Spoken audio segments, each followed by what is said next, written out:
action. Hello, I am Sam Tsosie. I am 48 years old, and I am sitting in my home in Tempe, Arizona. Oh, wait, we got to start off the show. And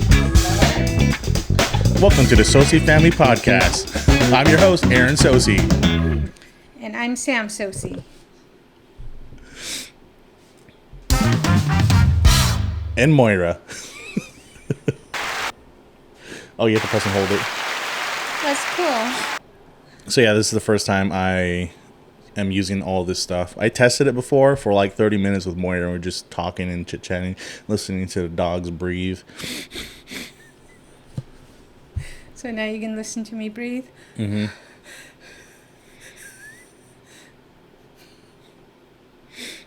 Okay, So, family history.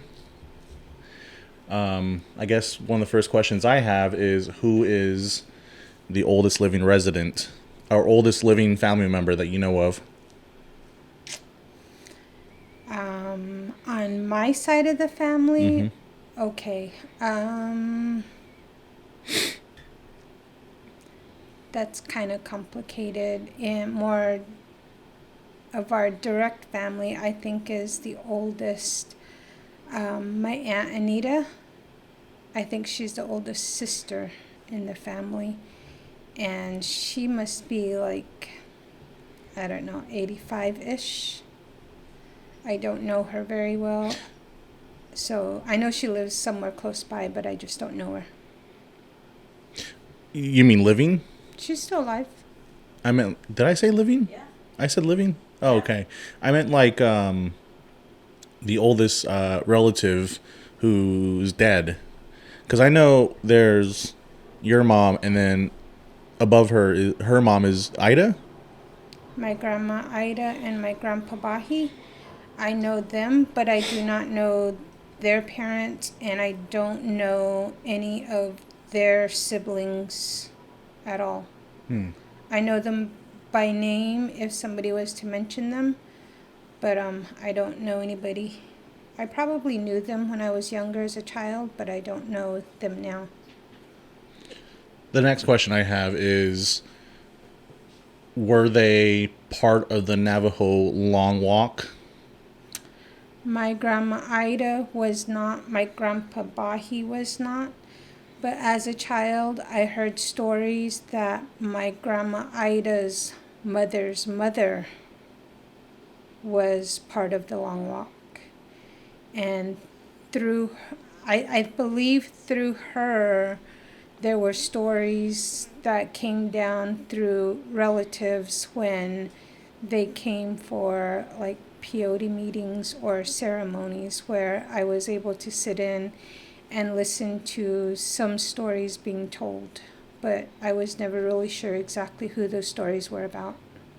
And where did Ida and Bahi, where did they live?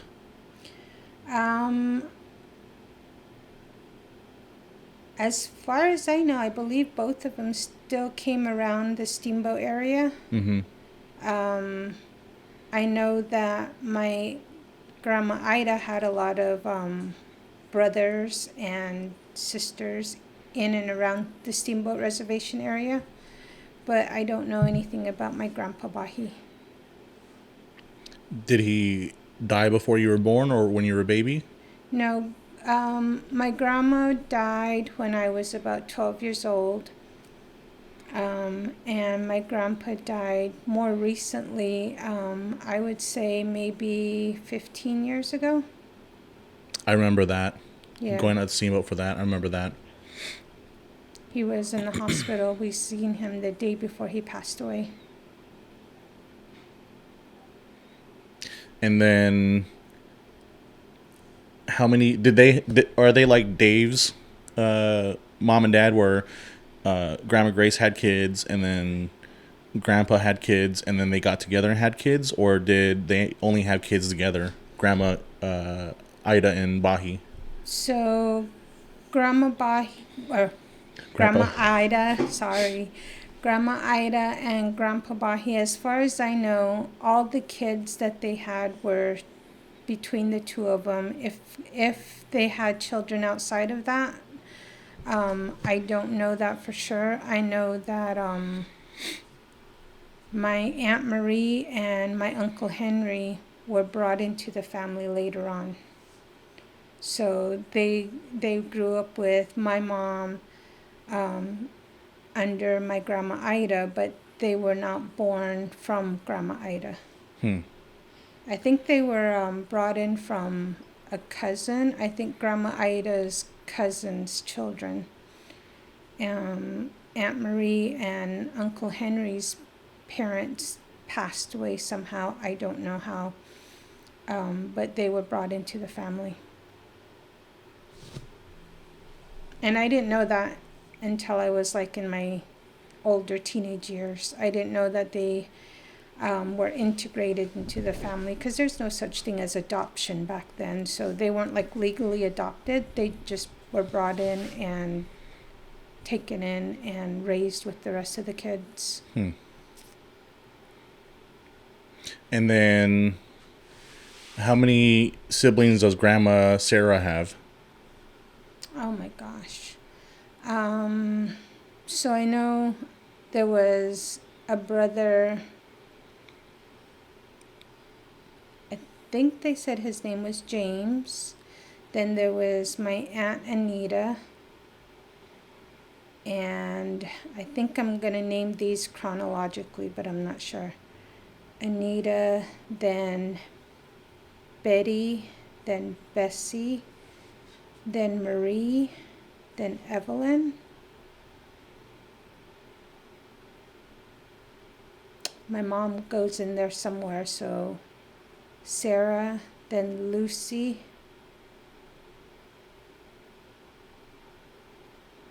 I think that might be all of them. So there might have been 9. But my uncle, like I said, I think they named him James. He passed away long before I came along. And then my Uncle Henry passed away recently. And Anita's still alive, Betty's still alive, Bessie's still alive. Obviously, my mom is still alive. Evelyn passed away recently. My Aunt Marie is still alive. So 4 of them are still living? Anita, Betty, Bessie, Marie, my mom. What's that, 5? About 5. About 5. About 5. So you're all on the reservation? My Aunt Anita lives in Mesa, Arizona. Mom lives in Phoenix, Arizona. Betty lives in Steamboat. Bessie lives in Chinle, and my Aunt Marie lives in Gallup.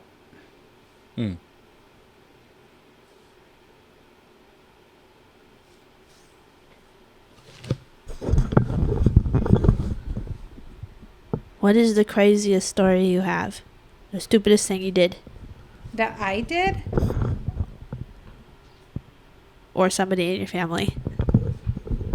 I'm sure there's a lot of those. Not really. I think I'm pretty well-rounded. The craziest thing I've ever done in my whole entire life was when I was 15. I started listening. You got pregnant. I started listening to the radio station. You have to hold it down. I started listening to the radio station and fell in love with a man's voice.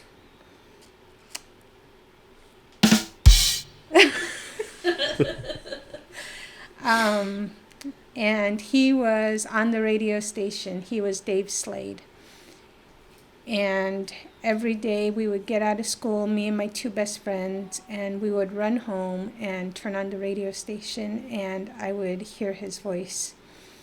And I would lose it on the inside, like, oh my God, I'm so in love with his voice. I love the way he sounds. But I never really told anybody that for like a whole couple of weeks maybe.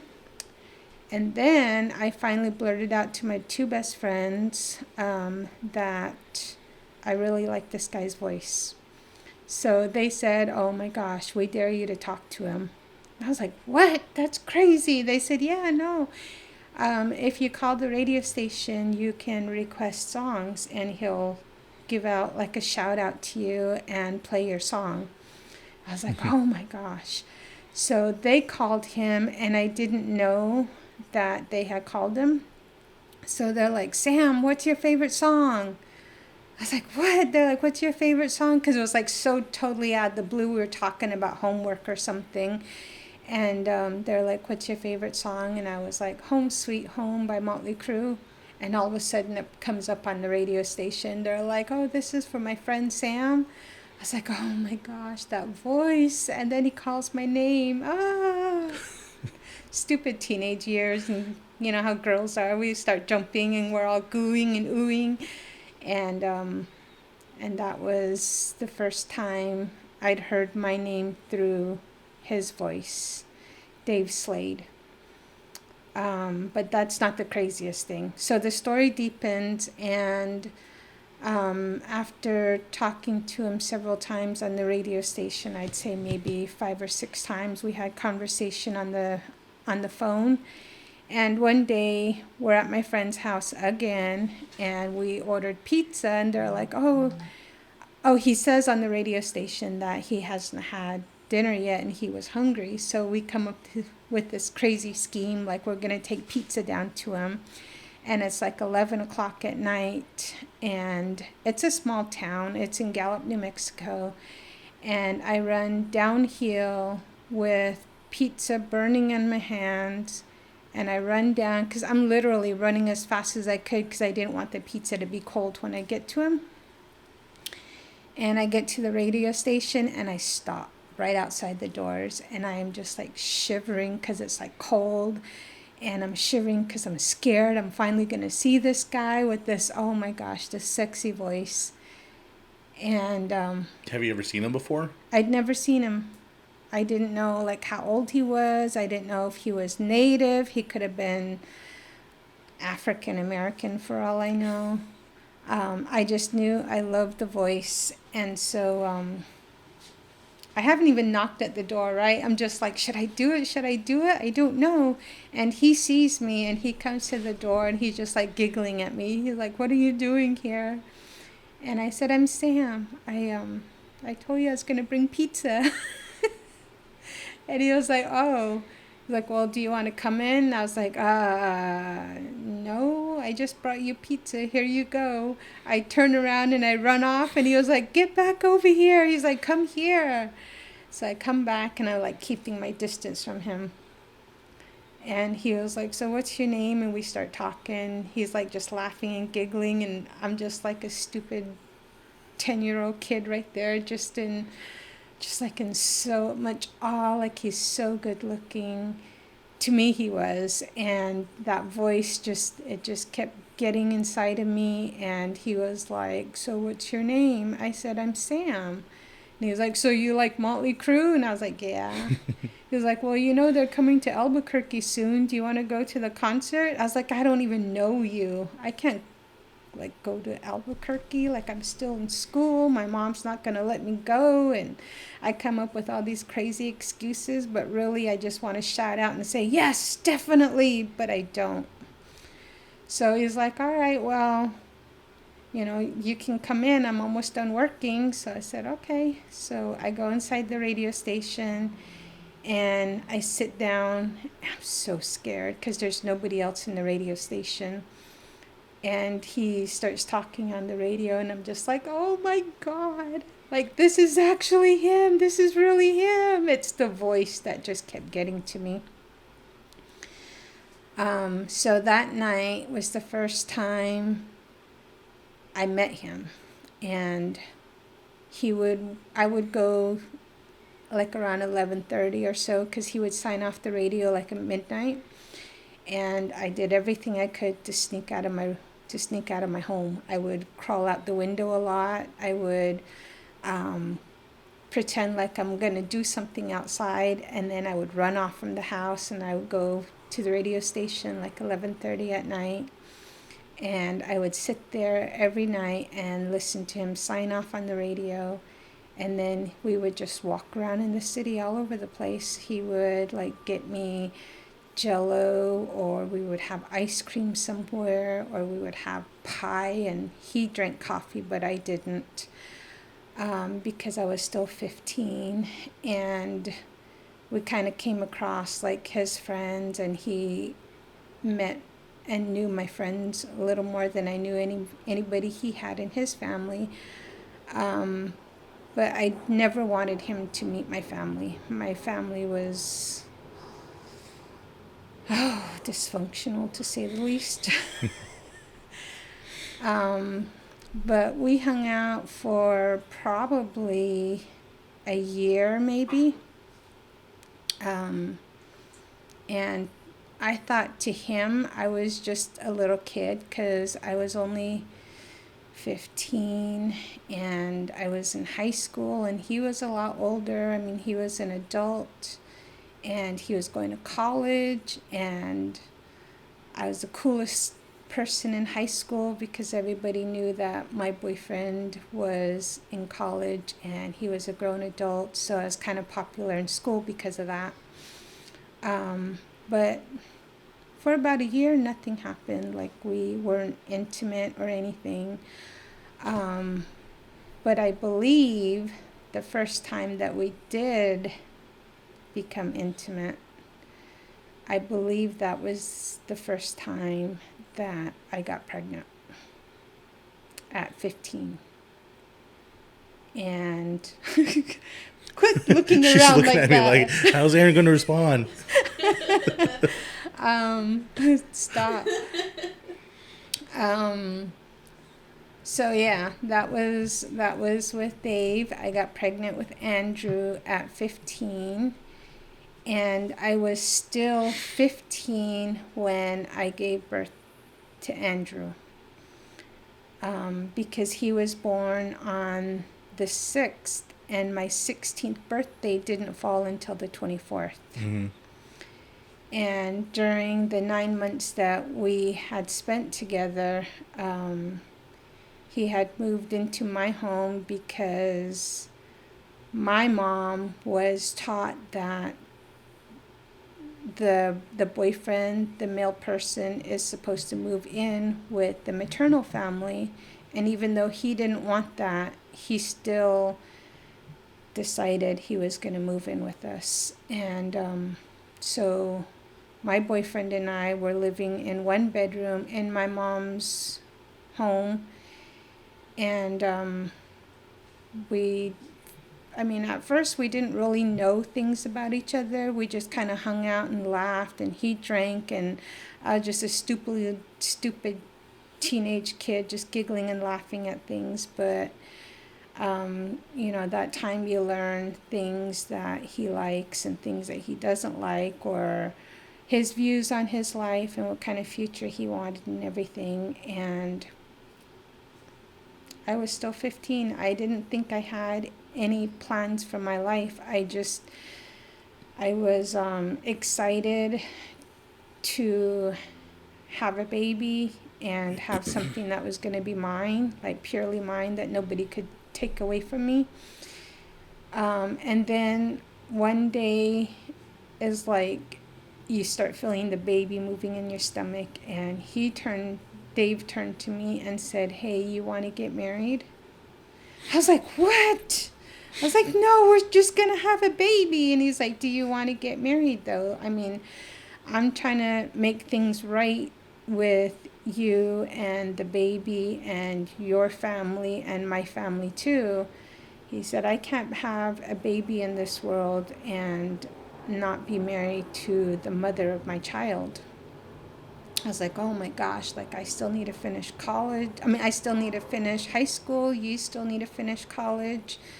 We have all these things that we have just started, and I don't think marriage is the thing to do. And he was like, why? I was like, we can't afford a wedding.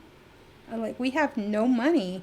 He was working at Circle K at the time, because I don't know what happened with the radio station, but he stopped working there and he started working at Circle K when he was talking about getting married, and I didn't want to. I didn't feel like, I felt like I was way too young for that. But then again, I'm way too young to have a baby also. So he kind of convinced me that it was something he wanted to do, even though I kept resisting. And finally I just said, what do I have to lose? I'm going to have his child. So I've made so many bad mistakes already. I might as well go and do this.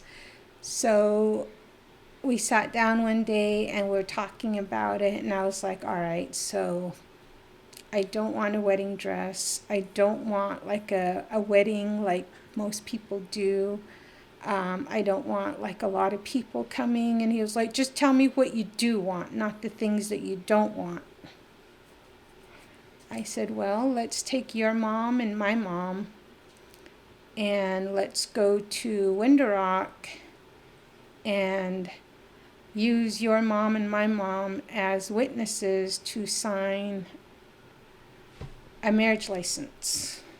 And he says, okay. So we didn't even have a car then. So then his sister, Catherine, volunteers and says, I'll take you guys. I have to go over there anyway, so I'll take you guys. So Catherine comes up early in the morning, like at 6:30 in the morning, super early. And she's like, oh, I'm so excited, you guys. Oh, my gosh. And I didn't really know your Grandma Grace very well. And she was just there like, well, let's do this. And I was like, Dave, your mom doesn't like me. And I start crying. And he says, no, she likes everybody. She just doesn't know you. She'll like you. Just wait, give her time. And, she's going to like you. I was like, no, because I'm trying to like say hi to her. And she just like, well, let's go. Are you ready? I was like, she just doesn't like me. And I start crying and my mom comes out and my mom's like, oh, hi. She goes, are you his mom? Because they had never met prior to that. And she's like, are you his mom? And Grandma Grace is like, yes. She goes, are you guys ready to go? Let's go. And my mom looks at me and she's like, are you sure you want to do this? And I says, Mom, let's just go. Let's go do this. And Catherine, who didn't know me very well at the time either, she was like the only one that was like all happy and bouncy. And she was like trying to get everybody laughing and everything. And she was like, let's go. Let's all pile in the car. So we all start crawling in there. And it's like middle of kind of like getting into winter. So the snow had melted and like the ground is all muddy. And she was like, make sure that you kick the mud off your shoes before you get into my truck. And so we have my mom crawling in the truck, and then we have Grandma Grace trying to get in there because she has all the mud on her shoes and everything. And then I get in, and of course I have this big bulging pregnant stomach. And then Dave gets in, and we're just all like sitting in there, just all looking at each other because I don't know Catherine very well, and I don't know Grandma Grace very well, and she looks like she is just pissed.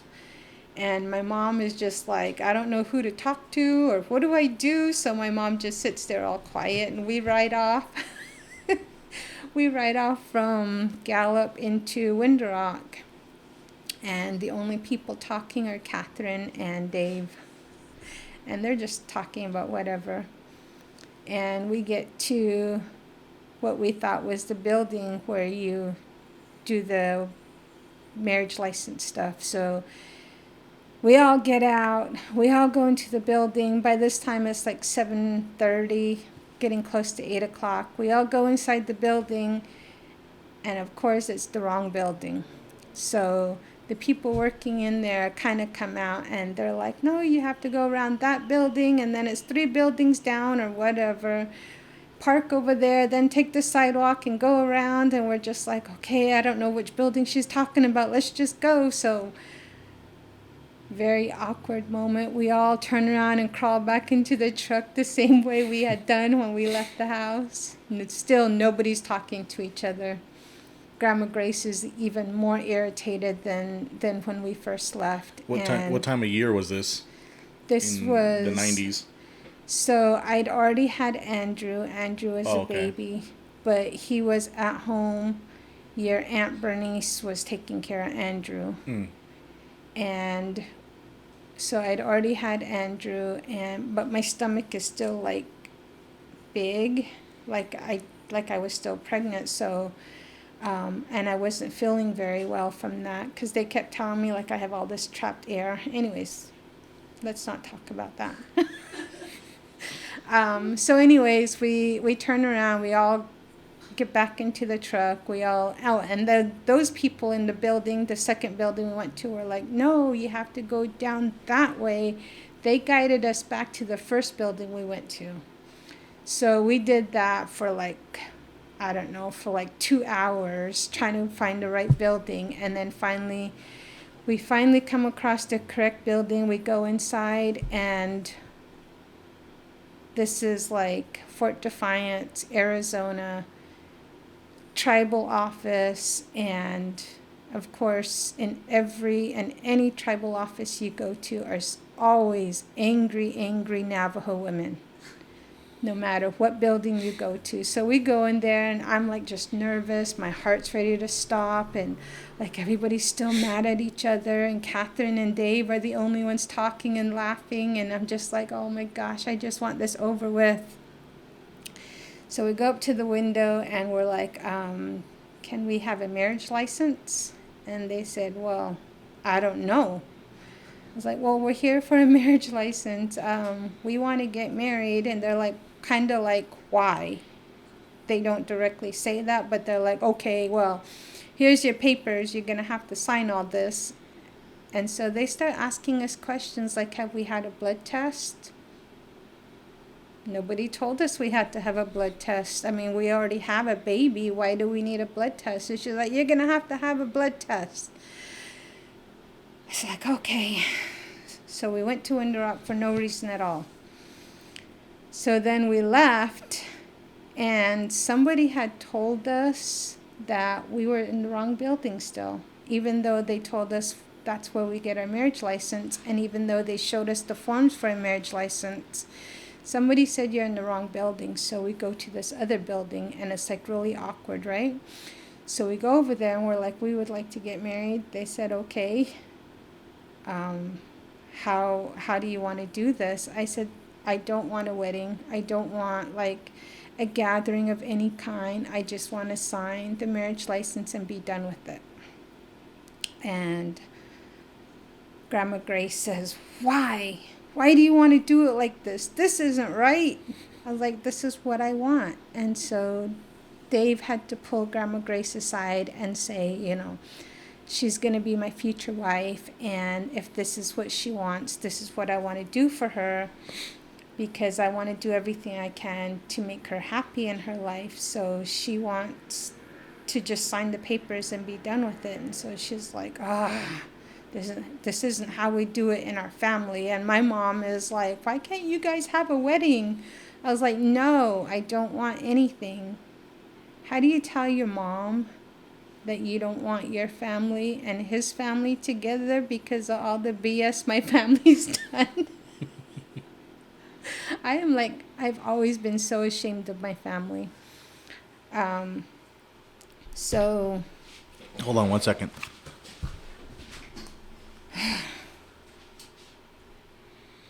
So you're saying? Okay, so your mom said, why don't you have a wedding? And you were like, no, flip weddings. I don't want to do that. And action. Flip. So anyways, we went in, had signed our marriage license, and that was it. We're married. Yay! Everybody's mad. Everybody is super angry. Catherine's mad. Grandma Grace is mad. My mom is mad. Dave is mad because everybody's mad. I'm just scared. Like, the only thing I can think about is I just had a baby and now I'm married. Oh my God. So then we head back to Gallup with Catherine, and Dave says, he whispers to me, let's feed everybody. We just got married, but let's feed everybody. Where do you want to go? I was like, what? Let's just drop everybody off and go home. Let's call this a day. I'm done. He's like, no, let's take everybody to eat. Where should we go?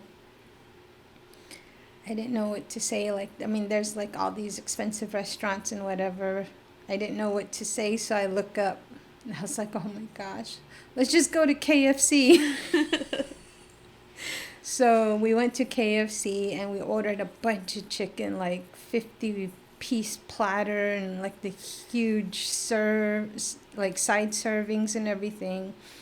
And we have there's 5 of us at a table with all this food.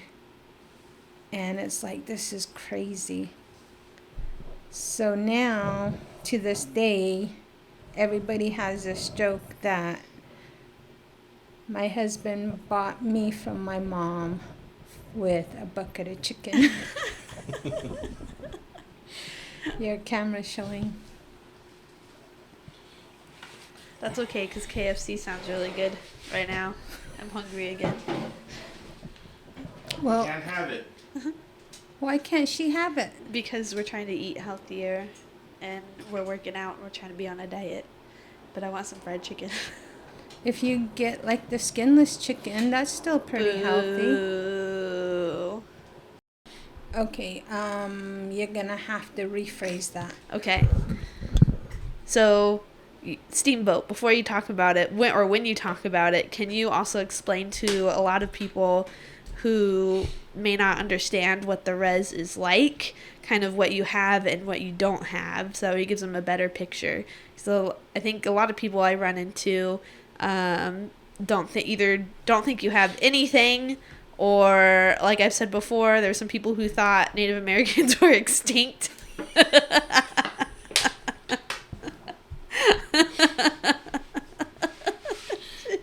Did I tell you about the time we went to Virginia, Sam? So we go to Virginia to... Oh my God, who are these stupid people? I want names. She was from Florida. We Oh my God. we met this lady who shook my hand, and she was like, what ethnicity are you? And she's like super old, and she had black hair, dark brown hair or something. She could have been Italian or something. Native. And she was like, I can't really figure out what kind of ethnicity are you? And I said, oh, I'm Navajo. And she said, what is that? And I say, I'm Native American. And she's like right in front of me. She's like this far away from me. And she goes, oh, I thought they were extinct. And then the one I was talking about, she moved here from Florida, and she was my boss, and we were driving to a meeting, and you know how they have a lot of the outdoor museums that have a lot of the old, just the old houses and stuff, like hogans or whatever, and it's like a museum. And she's like, oh, that's so cool, and Native Americans, whatever. And I was like, oh yeah, my boyfriend, before we got married, I was like, he's Navajo, he's Native American. She's like, she thought I was joking, so she started laughing like I cracked a joke, and I was like, what? Why are you laughing? And she's like, you're so funny. And I was like, no, he's Native American. She's like, are you serious? I thought they were extinct. And I was like, no, what the heck? They're all over the place. There's thousands of them, especially here. There's thousands. She's like, I've never seen one before. I'm like, yes, you have. Yes, you have. You just don't know that you've seen them. I didn't know you were talking about her. I was talking about her. And I was like, it'll take you a little bit of time, because I know a lot of people have a hard time being able to tell the difference between Native and Hispanic people. But I was like, that's probably why you think you haven't seen them. But they're everywhere, especially here. And I was like, they're not dead. They're not extinct. And she was like, shocked. Anyways, Showcase my boyfriend. right here. Yeah, when I met the old lady that I was talking about, I wasn't surprised at the time, but afterwards I was angry. So anyways, so that's why I'm like, just explain just a little bit more detail, because first of all, people might think that you're extinct, but they might think that you still live with absolutely nothing, which may or may not be true. So for those people who think that I could not be Native American, let me clarify this a little bit further. My father, my dad, his parents were 100% Native American. Both of them were Navajo. My mother, her parents were 100% Native American and Navajo. So I come from a strong line of Navajos. I am 100% Native American, 100% Navajo, which brings me to 4/4 Navajo, which is what the tribe needs to enroll. Actually, I think it's 1/4 Native American to enroll into the Navajo Nation tribe. So with that being said, my children come from a long line of Navajos. Aaron here is, as far as I know, 100% Navajo, and his brother is 100% Navajo. That's right. Moira, she's like a 16th of some kind of Native American She's tribe something else. that she doesn't know about. Actually, I did an ancestry DNA, okay? I'm 16% Northern Cheyenne and Sioux, but I'm like 30-something% Scottish, and I'm not Irish. Did you tell Sam about that? No, it was the first time I heard about it. I knew she took the test. I took the test, okay? And first of all, my dad was trying to tell me I'm more Native American than it says. than I thought, and I knew that that was false because I have my grandma had shown me all the tribal numbers of my family on my dad's side. She's got it for, I think, 3 or 4 generations above my dad, and it also lays out their bloodline, like how native they are. And I remember distinctly that it was like, full blood, 100% Native American. And then somewhere along the line, I think it was my biological grandfather was the first one that got with a white chick and didn't have a full-blooded Native American kid, my dad. And then my dad married a white chick and had me and my brother. So, there's no way I'm half. Definitely not. So I decided to do the Ancestry DNA, which takes forever to get your results. And let me pull it up. So I'm 35% Scottish, 21% England and Northwestern Europe, which is on the exact same island as Scotland, so that makes sense. So 50% from that island. And then 18% Germanic. Oh, and it's 12% Indigenous North America. So which god do you believe in? I don't believe in a god. Why were we talking about this? Do you believe in Odin? No. I was saying that my children are. Yeah. Because if Native. we give you any grandkids, that's 100% ruined for sure. So anyways, I was saying Aaron is Navajo, Andrew is Navajo. And as far as where I grew up in Steamboat, Arizona, which I believe is about 13 miles off the main road.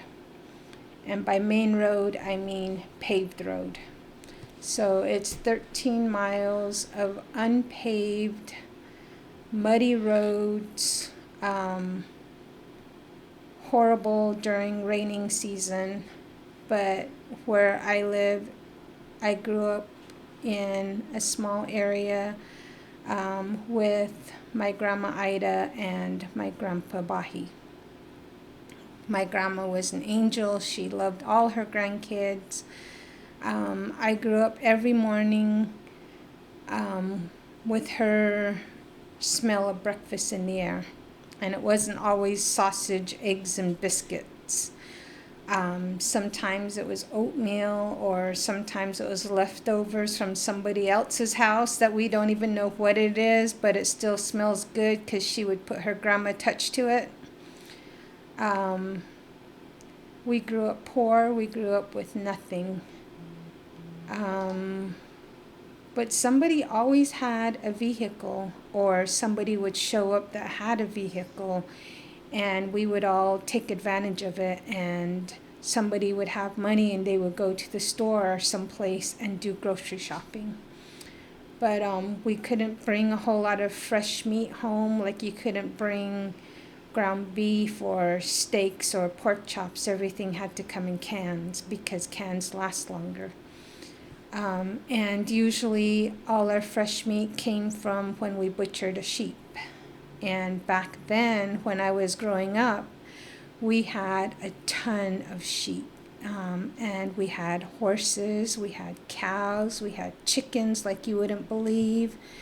We had ducks, we had rabbits. And we didn't really call it a farm because it was just home. Everybody's lot of land always had a lot of animals. Because I am 48 years old, so about 50 years ago, we didn't really think that we would ever end up in drought. So we had enough water to water all the animals we had and all the plants we had, so we all had a lot of water. So 50 years later, the sheep are gone, the cows are gone, the horses are gone, and if you do see a horse at somebody's home, it is like the most prized possession, because nobody has livestock at home anymore. So growing up, I had a lot of mutton, and mutton is like heaven, so delicious. And I can distinguish the smell of mutton from probably like a mile away, because you go into like Navajo country and you're like, I smell mutton somewhere, because the breeze will carry the smell. You're like, oh, somewhere, I just want to go there and ask him if I can have a bite, just a single bite. But like, we didn't have transportation a whole lot. And somehow the adults knew how to make a little bit last. And it wasn't just for one family. Where my grandma and grandpa lived, my mom had her 7 children there. My Aunt Bessie had her 1 son there. My Aunt Evelyn had her 3 kids there. And then there was a small period when my Aunt Marie had her 8 kids there. I believe it's 8. I don't know how many kids my Aunt Marie has, but I think it's 8. And then my Aunt Anita had probably like 5 kids, 6 kids there at different times. So it wasn't like just one family, but somehow my grandma could stretch a little bit of food to go forever. And did you guys have running water or electricity or refrigeration? Oh, good Lord. We did not. We had outhouses for the toilets, and we had barrels of water that we either had to go get, or somebody, which wasn't very often, somebody would bring us water. But most of the time we would take these huge 55-gallon water barrels and put them in the back of somebody's truck and go someplace to get water. So there was at least 2 different types of water you could get. You could get one that was meant for drinking, which the water wells went down into a water aquifer. They claim that the water aquifers have over time dried up, so now we don't have places to haul water to. The other kind of water came from windmills, and that was pumped out of like stormwater drains, and that was used mostly for livestock or, I don't know, watering plants if you had like a garden or something. And that one they told you it wasn't drinking water, but being little kids, you still drank out of that water. You didn't care. You like just drinking out the hose. You just kind of push the bugs aside and just go in there and go and hope nobody saw you, because you get a good smack in the back of the head if they found out. But there was 2 types of water, and the drinking water was always close to the kitchen somewhere, and the dirty water was always like down in the fields because that's where the animals were. And they would always make the kids bring in the water, so somebody would yell at you, go get water, and you had to go get the bucket and then go outside to the 55-gallon water barrels, try and pry the top open, stick the water hose in there, and just siphon the heck out of it. Because when you're little, your lungs aren't strong. You're just like, finally you get it going. You stick it into like the water bucket or something, and then wait to fill it up. And then you're like you get skilled really quickly, so you can stop the water. Somebody will put a new bucket in there, and then you start the water again. And then grandma's like, oh, put one in this pan. So you stop it again really quick, and you're like 3 years old. You can do this. So they bring more pots and pans while the water hose is going, and you just stand there, and everybody's coming up with all these pots and pans and all these buckets and everything, and everybody comes. As soon as they see the water hose is running, they all come running out with their buckets and pails and whatever. And then once everybody's got their water, they all go back into their homes, and you're stuck trying to seal off that 55-gallon water barrel by yourself. Nobody cared you're only 3 years old. They knew you could do it, so they expected you to do it. But I remember doing the water siphoning really young, so I was probably about 3 years old. Because I see it done now, like when I go home. I literally see like 3-year-olds out there siphoning water into these little tiny cups and whatever. But we didn't have indoor plumbing, so we had outhouses. And when we bathed, I know it's going to sound disgusting, but we had like a galvanized tub, and grandma or somebody would warm water up and fill the tub up, and all the kids bathed out of that one tub. All of us washed our hair, soaked in it, had water fights and whatever, and then when we all got done bathing, then the laundry went in. And if somebody wanted clothes done, they would wash their clothes in the old water that we just got done bathing in. And the kids would be all shiny for like a whole half an evening. The next day we'd look just as dirty as the day before.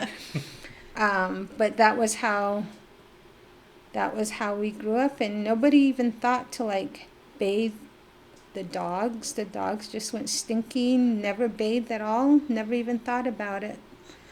And then when like the same water in the galvanized tub, when the children bathed and laundry was done, we didn't just toss it out. We had to haul that huge tub down to where the plants were and use it to water the plants, so nothing ever went to waste. Just like when you butcher a sheep, none of that goes to waste. Everything is used in it. Aside from the bones, we use the hide or the sheepskin. We eat everything out of the skull of the sheep. We eat every meaty part of the sheep. Everything is used in it. So, and the houses that we grew up in. So my mom had a house, and it was a 1-bedroom house, and then we had a kitchen and we had a living room. And there were 7 kids that grew up in that house. The kitchen was like everything was kind of converted and moved to one corner of the room. And so what was supposed to be the kitchen was actually a kitchen and a bedroom. So there was one big bed made, and I can't even say that it was a queen or a king, because it could have been like 3 single mattresses and a king put together, because the bed was massive. You know, when you're a child, you think all the beds are big. So we had this huge, massive bed, and when it got nighttime, we just all kind of like, nobody said like, this is your spot or my spot. We just kind of, like if you were the first one to go to bed, you went to bed against the wall, and then you're the second one, so you fit right next to it. So if you didn't want to be like on that very edge of the bed, you better go to bed early so you can get the good spot. And the good spot was usually right in the middle of all the kids, because then you got their warmth on each side, so you weren't freezing. or the kid on the end would always fall off and end up crawling in bed with somebody else. And who was all in the house? My mom, sometimes my dad. If he decided to come and see his kids, sometime he was there. But we grew up with just my mom. My mom raised all the kids by herself. Thanks, Dad. So there was my oldest sister, Cherie, and Sherry, and Stevie, and Junior, but he's Peter Jr. My brother Nathaniel was living with my Aunt Bessie, so he was never really in the house with us. And then there was, Stevie, Pete, Nate, then there was me, and Marcia, and Anthony. So my mom had 8 kids, but Nathan lived with my Aunt Bessie, and so my mom had 7 children in the house. And we were there all the way up until Cherie got into high school. Then she started wandering off into college, and then Sherry got older. She got married and moved off. And then there was Stevie and Junior, who just kind of wandered in and out of homes just because they were wild and couldn't settle down. But I stayed with my mom all the way until I was 16. And Marcia still lives with my mom. In fact, she's taking care of Mom now. And Anthony is out on his own, so poor Marcia. But so my mom raised 7 of us out in the middle of the reservation. I don't know how she did it. I don't know how Grandma raised everybody. Not Grandma Sarah, but Grandma Ida. She raised everybody because, in a sense, she was still raising like my mom. Mm-hmm. And she was raising everybody else's people that they brought home, because when you have that many children, that many grandchildren, and like so many relatives living close by, people always came by. And my grandma was she was so nice, so kind. My grandpa was a medicine man, and so he was pretty popular on the reservation, so people were always coming to visit him, and so we always had a full house all the time. I really honestly do not know how my grandma did it. She made food constantly, and we never really had any food to go to waste. If there was ever any leftovers, then Grandma would cook it on the stove, cook all the leftovers that were going bad. She would put it all into a huge, massive pot, and she would boil the heck out of it and then pour dog food into it. And she would use the leftover food that is going bad, and she would feed all the dogs. And feeding the dogs was in itself a process, because she didn't just go out and dump all the dog food. So the dogs went in order of most important. And the most important dogs were the sheep herders, the dogs that went out and herd the sheep and protected the sheep. And Grandma had her favorite dog, and that dog was Pubby. And it wasn't necessarily like a purebred. It was a mutt dog, but it was big. And I remember it being like yellow or blonde, golden color. But that dog's name was Pubby. It was probably Puppy, but it became Pubby. And Grandma would go out with the food she cooked for the dogs, and she would be like, Pubby, Pubby, Pubby, like super loud. And the dogs would all come, all the stray dogs would come, and she would stand out there with a broom, and she would knock them in the head, and she's like, no, like Pubby has to eat first, because Pubby takes care of the sheep. And Pubby would eventually show up, and he would get all the food he wants, and he would eat and eat and eat and eat like for the longest time, and all the dogs are salivating all around Pubby. And when Pubby got done and walked off, then Grandma would bring in the next important dogs, which were the next best sheep herders. And she did that all the way up until like the least worthless dogs, and then they come in and have what's left over. But that was Grandma and Grandpa's process. That And I think that's how it was in every household. The sheep herder dogs were most important.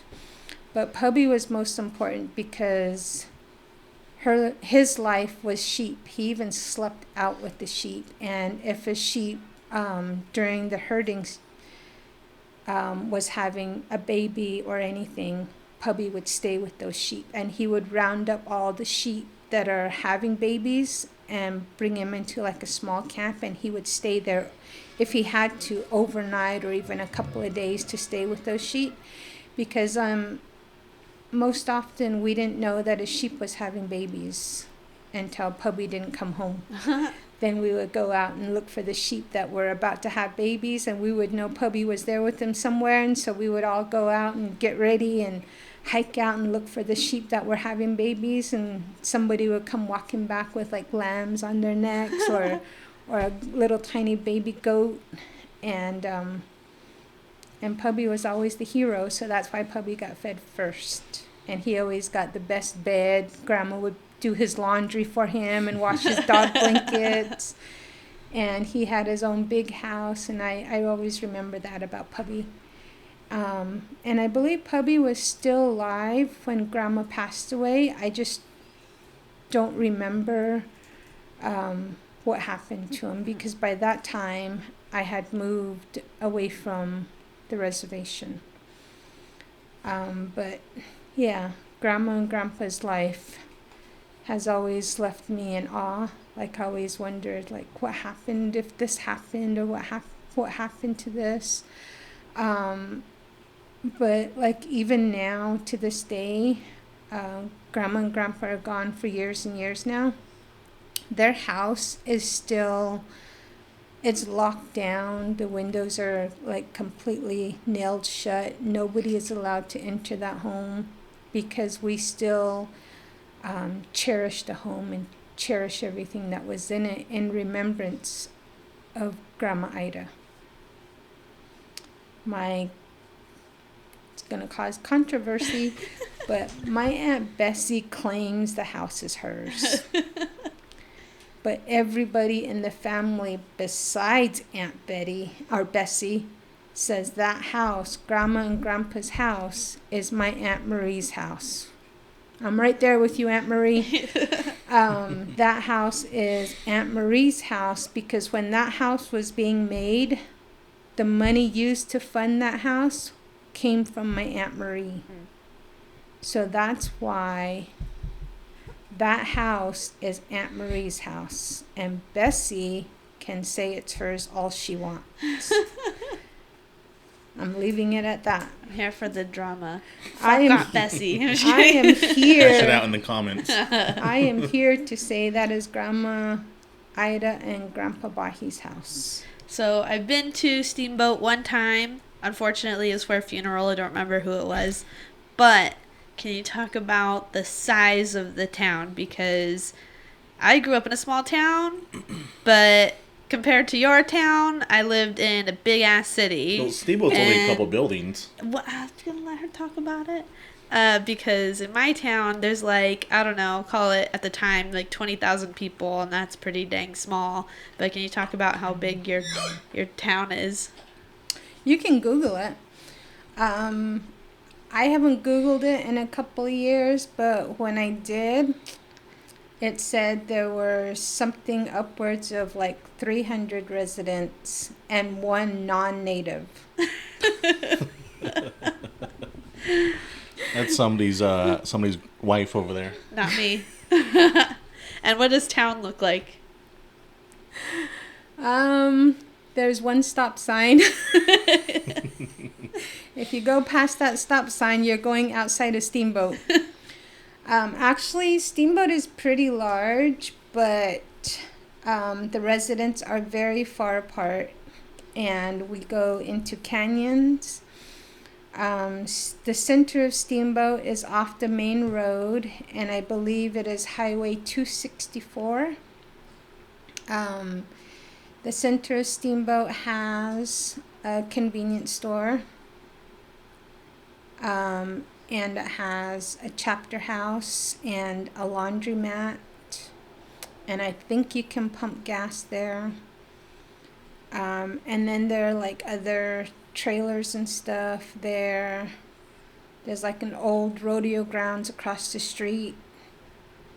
And you just know you're there because the chapter house is there and the stop sign is there. I remember going into the convenience store, and then that was also the laundromat and Yes. also the mail room. Yes. And then when we had the funeral where we ate the food, Yes. it was also the church and the government building or whatever, the chapter house. The chapter house. And it was all in one, and then there's like a third building that I think wasn't opened, and that was it. The third building was probably the old chapter house. Maybe. Because that was closed down years ago, but nobody ever bothered to tear it down. I think by now it's torn down. And I think the funeral you might have gone there for was for my brother Pete. Probably. I think so. Yeah, I think so too. And Pete's got a whole story of his own. Love that story. But yeah, so the chapter house is called a chapter house because each section of the reservation is cut down into chapters. So when the tribe gets a huge lump of money from the government, whenever they do, they can break up that lump of money into chapters. And that way they can equally disperse that money, which you know it's never being equally dispersed. But that money is supposed to be going to different chapters to fund whatever that chapter needs, whether it's windmill repairs or elderly people's homes need to be not renovated, but just fixed up, like leaky roofs, broken windows, door hinges. But honestly, we never see that money, and nobody's house gets fixed. Windmills are still broken down. Roads are always still wonky and not good to drive on. But then you see all these tribal members with fancy vehicles and big homes and rose bushes outside their house, while the rest of us are getting commodity foods and on food stamps, and we're still trying to learn where did our money go to. We never know. Let's all overthrow the government. No, let's not do that because we don't want controversy. Together. You white people say that. Moira's ready to march right now. Like, Moira. Just me by myself. Where's your hand clap? Oh, wrong one. That's appropriate, though. So anyways, that was probably the chapter house. Chapter house we use for, like, the whole community gathers up. If we have, like, any kind of official meetings, like chapter meetings. Sometimes people get together for, like, how the schools are running, or if the school buses break down, then they all gather for that. I don't know who these people are, but they gather there. And then it's not used for just official purposes. They also do, like, birthday parties, or we all go there for funeral sessions. Weddings. Not very often. I don't believe so. Maybe it is, but They go to the bigger, fancier towns. I don't go there for weddings. Probably for weddings, but they definitely have birthday parties there. I've been there for several of them. I've been there mostly for funerals. So yeah, that's a chapter house. And then we're talking about the grocery store, convenience store, where everybody goes. You go into that convenience store and you can see everything. They have camping chairs, they have bread, they have dog food, they have lanterns, they have cell phones, they have beef jerky, ice cream, you name it, they have it. But it's all in a very small area, and everything's like squished into every little nook and cranny you can see. But the grocery store does have everything. And right next door to it is the post office. I don't know how often the mail comes. Hopefully every day, I'm not sure. And then right next to, because it goes from the grocery store right into the mail room, and then next to the mail room at the end is the laundromat. And every time I go through there, the laundromat is always busy. I don't know how those machines can take all that laundry. All that dirt. All that dirt and mud and fat from spilling fried bread grease. I don't know. At what age did you go to boarding school?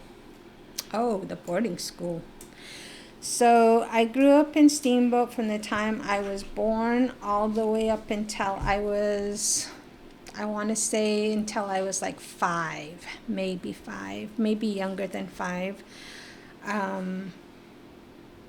And there's a whole story behind that too, because children were being taken from their families and placed into schools because they wanted to wipe our native history from us and make us all Christians or whatever. Yeah, wasn't it a manifest destiny to get everybody out from the east to the west, and then it was the Indian Removal Act. Yes. That they stripped the kids from the houses and put them in schools and shaved their head and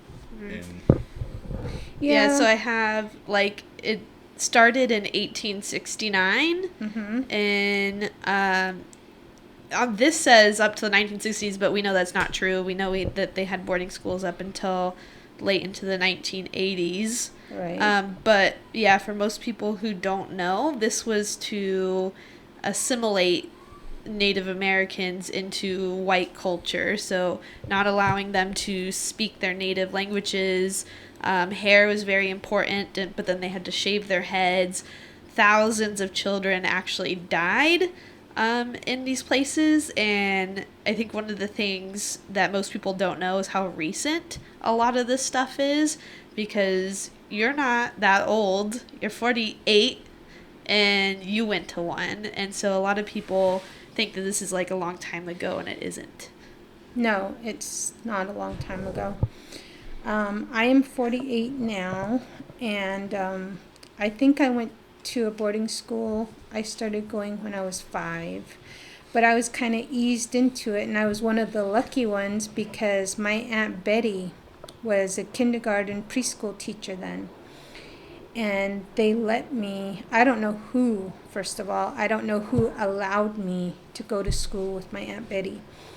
But for a while, every morning I went to school, because when my Aunt Betty had to go to work at school, we would go with her. And then when school was out, we would all ride back home with her. And that happened for a very short time, because I started in Head Start. That's pre-preschool, or pre-preschool. I started at the boarding school with my Aunt Betty. But as I got older, I don't know what the circumstances were, but I ended up becoming a resident of the boarding school. And the boarding school is close to Steamboat. What was the name of it? The boarding school is close to Steamboat and not very far from my grandma's house. But the boarding school is Toyei, Toyei.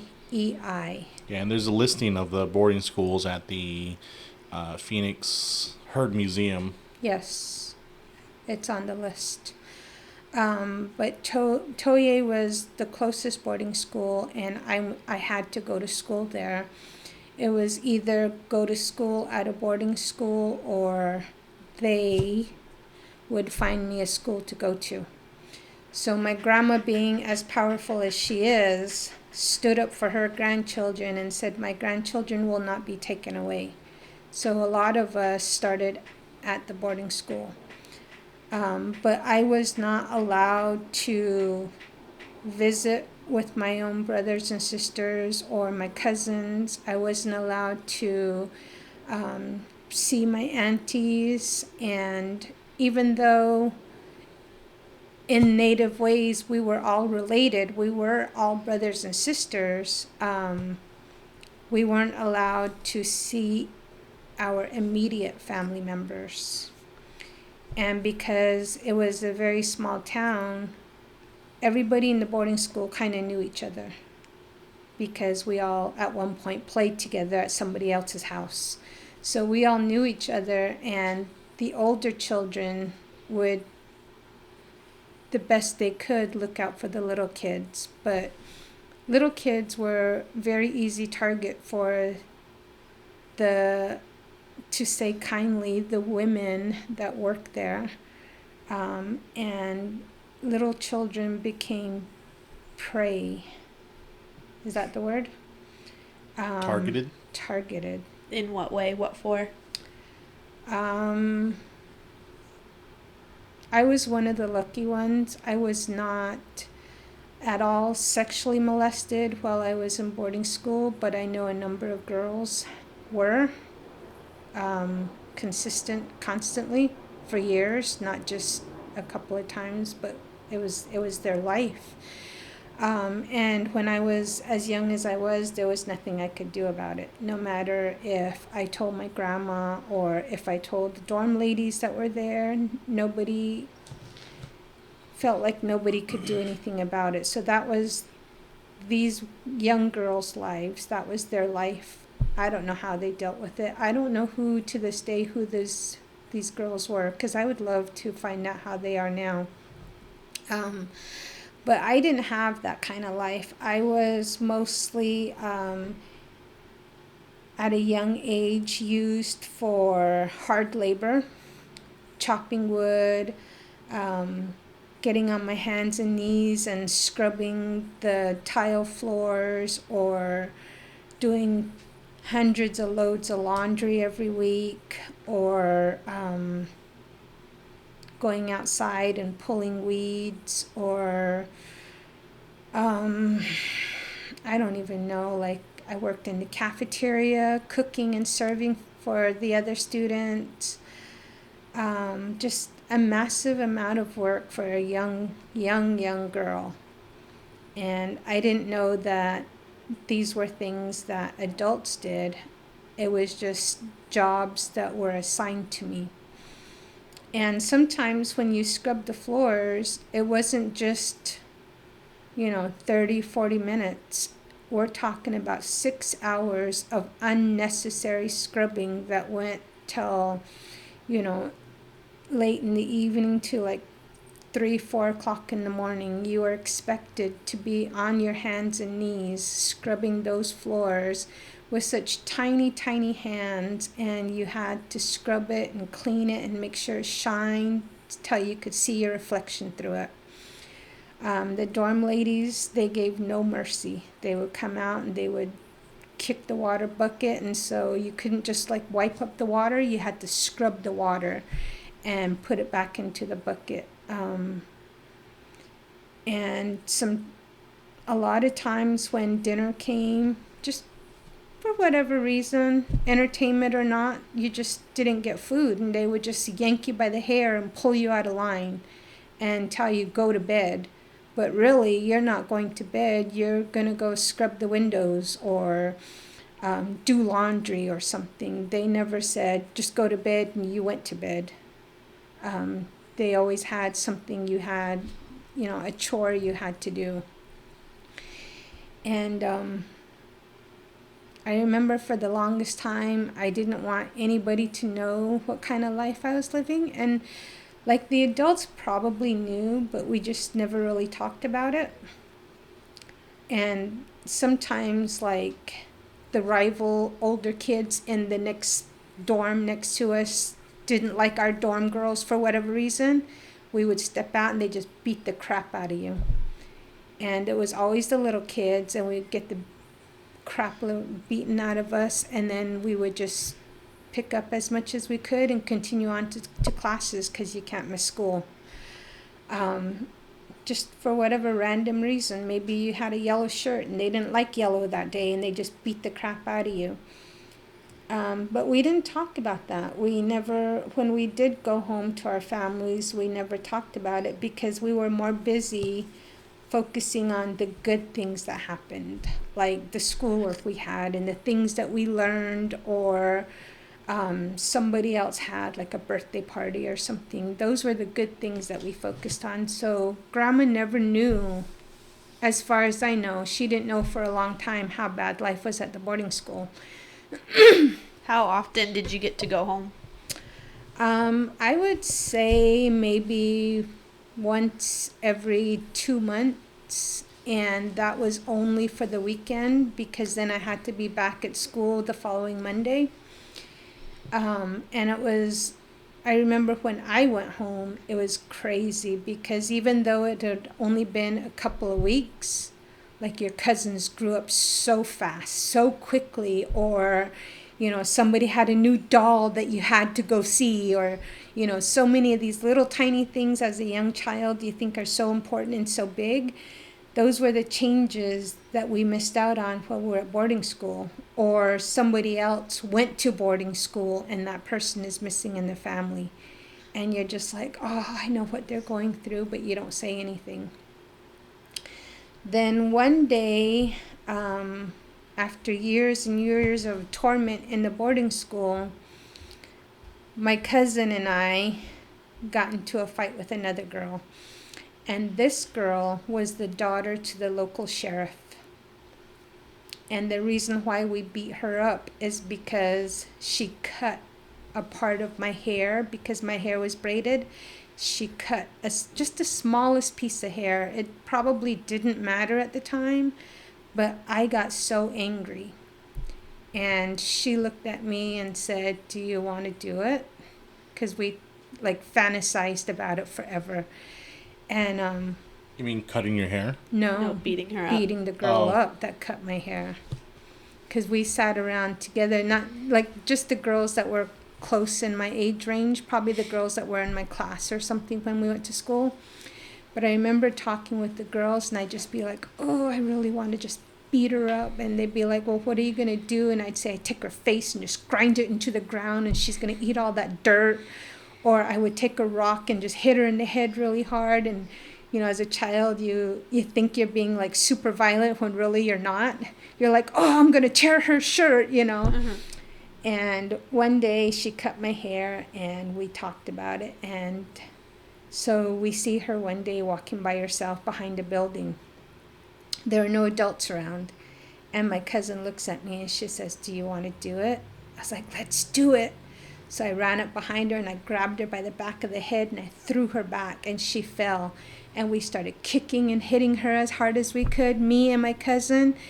And we did the best we could to leave her that much close to death. But really it's probably just a bloody nose or something. But we really felt like we did damage to her. But she was the local sheriff's daughter. And we knew the sheriff was going to come looking for us. Probably not. But, as a child, you're like, oh, the sheriff and the army's coming after us, And we beat her up. And as soon as we stepped away, we were like, oh, shit. Now we are in so much trouble. And the dorm ladies were scary as hell. Like, you did not want to get on their bad side. And that's the first thing we thought of is the dorm ladies are going to find out, what do we do now? And our only hope of protection was my Grandma Ida. And my Grandma Ida is probably like 20 miles away. And we're both like, let's go see Grandma Ida. She'll know what to do. So we get out of school. We beat up this girl. And we don't even run back into the dorm for our stuff or anything. We just took off with what was on us right then and there. And the weather was getting cold, so we needed a jacket, but we didn't go inside for a jacket. We thought everybody knew by the second we beat her up. So we panicked and we took off. We ran through the bushes and we got away from the houses as far as we could. And we went all the way out in the middle of nowhere where we thought the army couldn't find us. And we tread through ditches and weeds and thorns, and we made it all the way.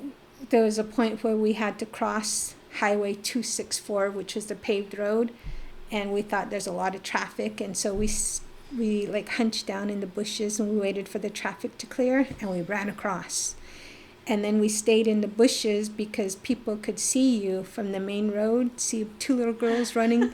We tried to stay in the bushes, and we'd run from one bush to the next bush to the next bush. As soon as traffic cleared, we'd run again.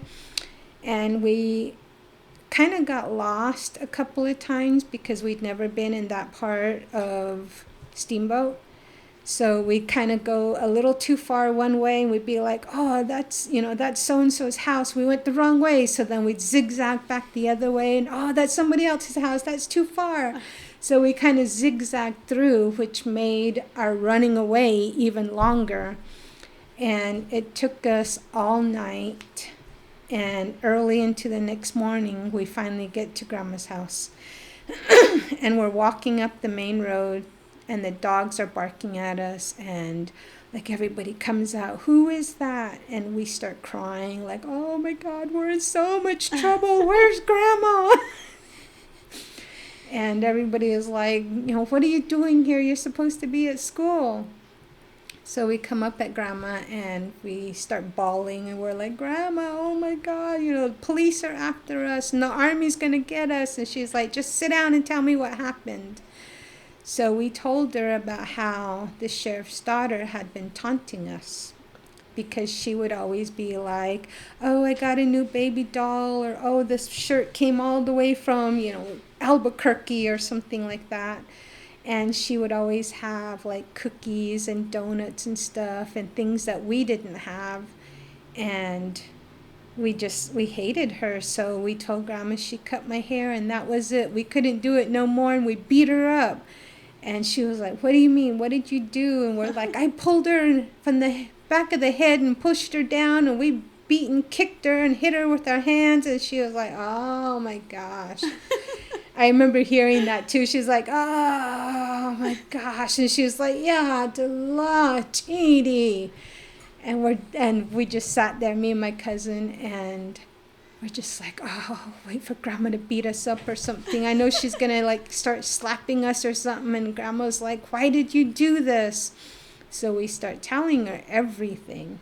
And this was the first time that I remember, this was the first time mentioning to anybody how life was at the boarding school, about how the women would make us stand in hallways and scrub the floors and move the couches. We had a TV room. TV didn't work, but a lot of kids like to hang out in there. And at night, when, again, just for whatever reason, they would come and get you out of bed, wake you up, and make you stand there, just right in the middle of the open floor in the TV room for no reason. You couldn't sit down, you couldn't bend over, you had to stay completely straight up. And as a young child, that is torture. We'd cry and pee ourselves because they wouldn't let us use the bathroom. So many different punishments that they came up with. And they knew we were scared of the dark because that's where skinwalkers were. And they would make us walk without our shoes through bushes and into the trees, and we would be crying and bawling. Sometimes you were alone. Sometimes it was a bunch of little kids like yourself who were forced to just walk. And I remember hanging onto some little girl's hand, and she was just bawling uncontrollably, like she couldn't breathe. That's how hard she was crying. And I just took her by the hand, and we walked into the trees until somebody said, okay, come back. And then we'd turn around from wherever we're at, and we like try to walk all like we're brave and we're strong, and you're shivering from the cold and shivering from being scared, and you walk back to the dorm and try to act like you're all brave, like we weren't scared. And then they'd be like, okay, now go do this, and give us something else to do. And but that was the first time I told my grandma a lot of the things that were going on at the boarding school. And Grandma said, my grandkids will not go to school there ever again. Never. And she knew the dorm ladies that were working there. And I don't really necessarily know what happened at the boarding school. I just heard years later that somebody got slapped around and somebody lost their job. And then one of my aunts went over there and slapped one of the women that I had named, and I don't even remember her name. I believe she was called Mrs. King, and I know she's probably gone years ago, but I think it was Miss King that had pretty much the life slapped out of her, according to other kids that were there. But that day we ran off was the last day that we ever went to boarding school, because grandma put a stop to that. How old were you when you left? left? I was probably about 7, because I stopped going to school there. And I'm not sure who, if it was grandma or grandpa or my mom, somebody got word that the kids had to stay in school. We have to go to school. So the following school year, because we weren't allowed to go to boarding school anymore, thank you, Grandma,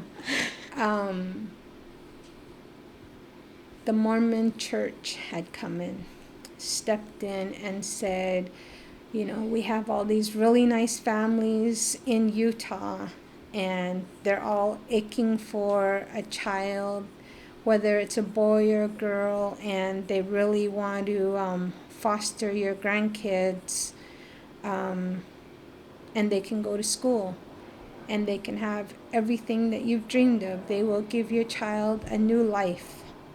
They will introduce your child into white society. Of course, they don't say that, but that's basically the thing. Yeah, that's the whole point.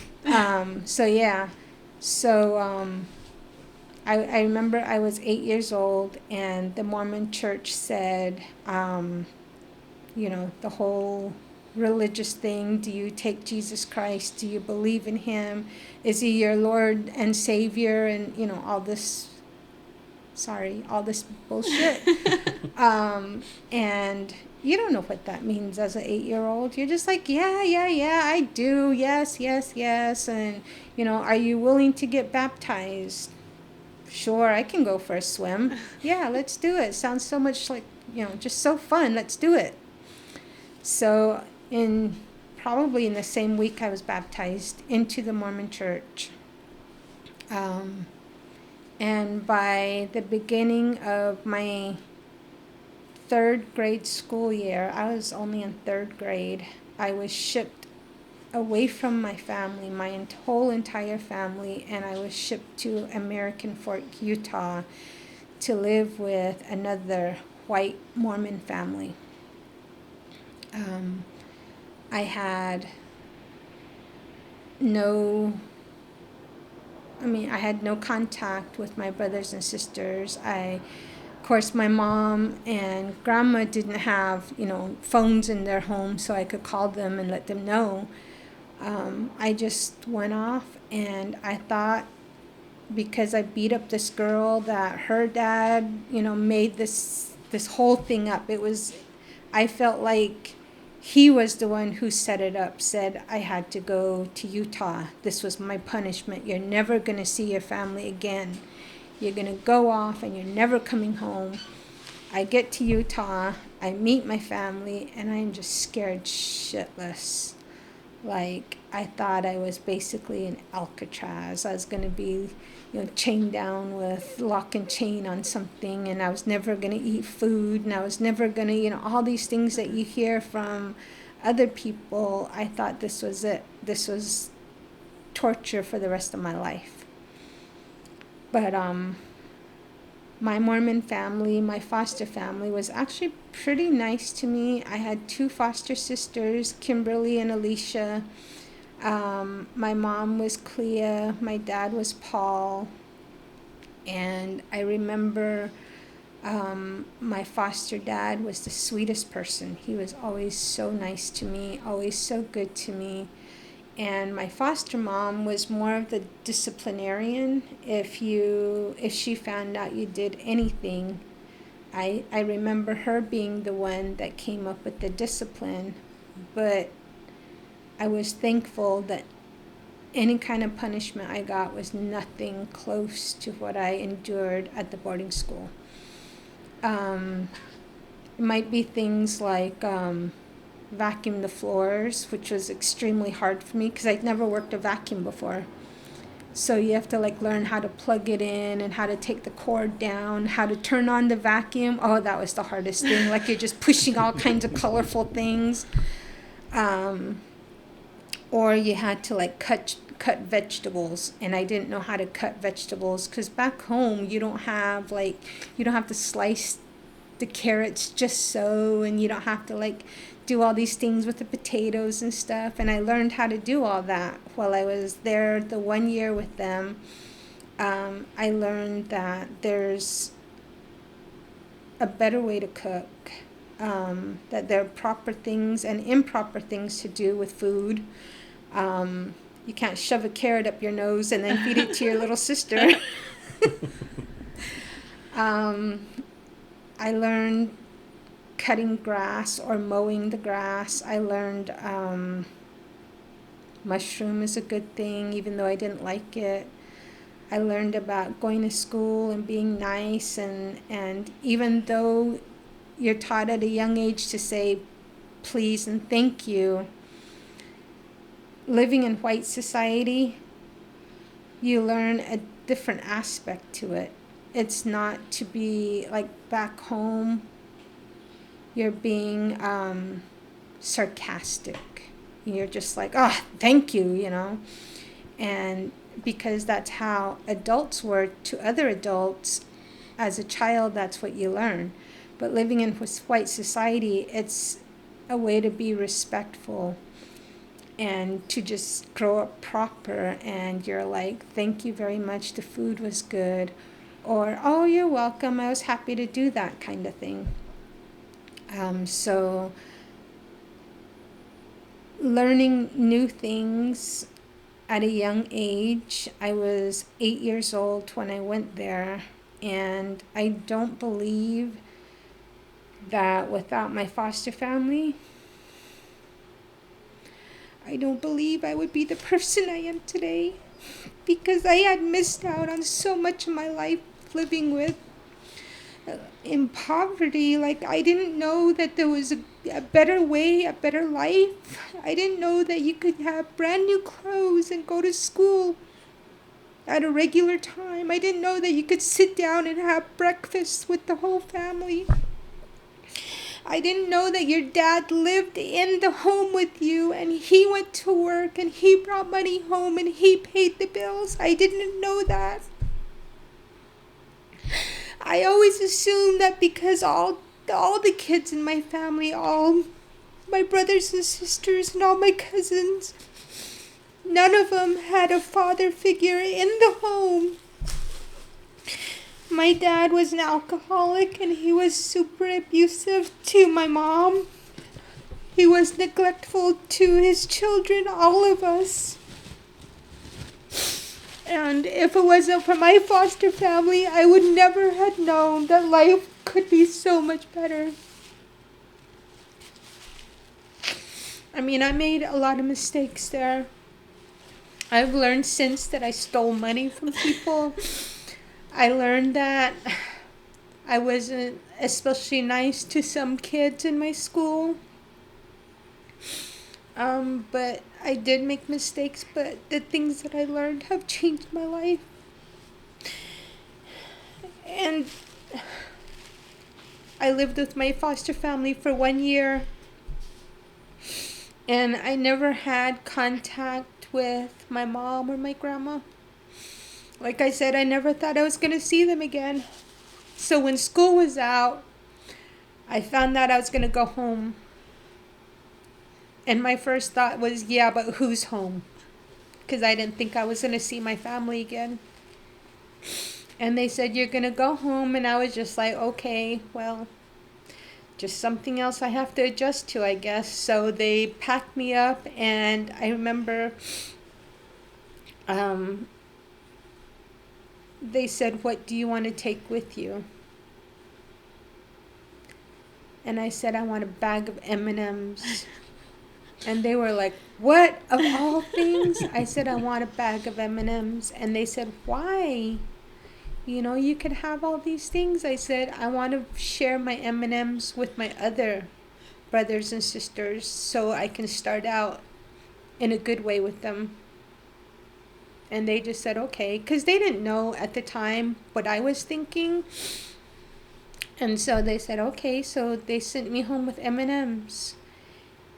And I get in the bus, like this huge, massive, like a Greyhound bus with other Native Americans. And you can see that some of them are like super scared. Some of them, you can tell this is their first time doing what I'm doing also. And so you kind of gravitate towards that group, and you're with all the other 9 and 10-year-old kids that this is their first time, and they would be like, oh, I was on a bus a couple months ago, and it's like, yeah, that's the same bus that brought us here. Like, yeah, you did that too, and it's like, yeah, that's how I got here. And then we start saying, where are you going? And they'd say, I don't know. I was like, yeah, I don't know either. You just kind of shrug it off, and you're just like, but hey, I got some M&Ms. But, so I get my huge bag of M&Ms out, and you don't want to waste the whole bag on these group of kids, because you still got to meet your new brother foster family or your brand new foster family, so you only give them a few M&Ms. You're like, here you go. And they get all happy, and they're just like, oh, my new best friend, So you get a couple of new best friends on the bus, and the bus starts rolling, and you're just like, oh, I hope this family is so nice to me. And I mean, I don't remember anybody telling me that you're going back to see your mom and dad, or your grandma and grandpa, or you're going back to all your own brothers and sisters. I don't remember anybody saying you're going back to Steamboat. They just said you're going home. And my first thought was, yeah, who's home? And so the bus goes, and it was like in the evening. So on the bus route, you start getting sleepy and you fall asleep. Somewhere along the way, I wake up and I think, hey, I know where this is at. I've been here before, just by the surroundings, and you're just like, oh my gosh, maybe my new family will be near my old family. Oh my God, I can't wait, You start fantasizing all these things. And then you notice you're getting closer to Steamboat. And you start thinking, how am I going to do this? Like, the adults are faster than I am. If I try to run out of the bus, they're going to catch me. And then you start thinking like, oh, where's the bus going to stop at? This was my whole train of thought. The bus is going to probably stop at the church. In that time, the church was near the store that we talked about. And so you think, oh, I'm going to jump off as soon as that door opens. There's a ditch behind the church. I'm going to jump in that. I'm going to run along and start heading towards my grandma's house. They're never going to catch me because they don't know. And so I'm getting closer and closer to Steamboat, and my heart's just going, and I can't wait, and I'm clutching that bag of M&Ms. Dang it, that's the most important thing to me. And I'm clutching the M&Ms, and we pull up into Steamboat, and I can see everybody is just like parked around there, and you see some adults waiting, and you're thinking, what's going on? I don't know. I just know I want to get back to my mom, get back to my grandma. Grab my M&Ms, the door opens, some of the kids start filing out, and they're trying to let them go one at a time. I just run through that, and I took off the bus. My M&Ms are just going next to me, and I can hear the M&Ms rattling, and I start running, and all of a sudden I hear, Sandra! That's my real name. Sandra! And I turn around, and it was my mom, and my grandma's just standing there, and she's like just bawling, just tears coming down. I was like, wait a minute, what's going on? So I hurry up and I run back, and I was like, let's go, let's get in the truck, let's go. And then they start telling me like, did you bring anything with you? And I was like, I don't know, let's go. And I thought they were going to get in trouble, and they were going to snatch me and throw me back on the bus. Well, the whole time that's where I was going. I was going back to my real mom, back to my real grandma, and going back to my real home. But it was crazy because I was thinking of, along my bus route, any possible bad scenario and how I would try and overcome the people that are going to grab me, because I didn't want to go to another home. I missed my grandma so much. I missed my mom. I didn't think about my brothers and sisters. At least I don't remember that. I just remember grandma was the most important mother figure in my life. And that's all I wanted to see, because it was grandma who protected me from the boarding school. It was grandma who protected me from when my dad came home drunk or whatever. It was grandma who stepped in. If my dad was beating up on my mom, it was grandma who stepped in, took care of my mom, took care of all the aunties that were there, took care of all the grandkids, and of course she took care of Pubby.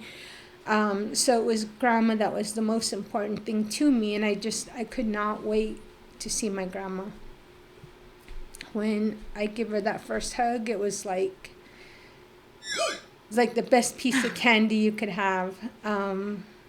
Can't even describe that feeling. And then you're going home with her, and you're just like, oh, grandma, look what I have. And you open your little bag of M&Ms, and you're just like, here, grandma, and here, everybody. And I shared my M&Ms with everybody. I'm sure some of them were probably melted by then because I kept it with me. But yeah, so my foster family was very important to me. And since that 1 year I spent with them, I was in contact with them for a couple of years, and then I lost contact with them. And it had been more than 15 years since I lost contact with them. But thanks to Facebook, one day when I get to learn how to operate Facebook a lot more, I had Googled my foster family, and I found my oldest sister, Alicia. First name, last name matches, but this wasn't the first time I come across the name. And each and every time I come across Alicia, and I would always send them the same message: hey, did you ever have a Navajo, a Native American, that was 8 years old? And did you live in Spanish Fork, Utah, and she was 8 years old, and she lived with you for 1 year? Something along that line. I always gave a little story.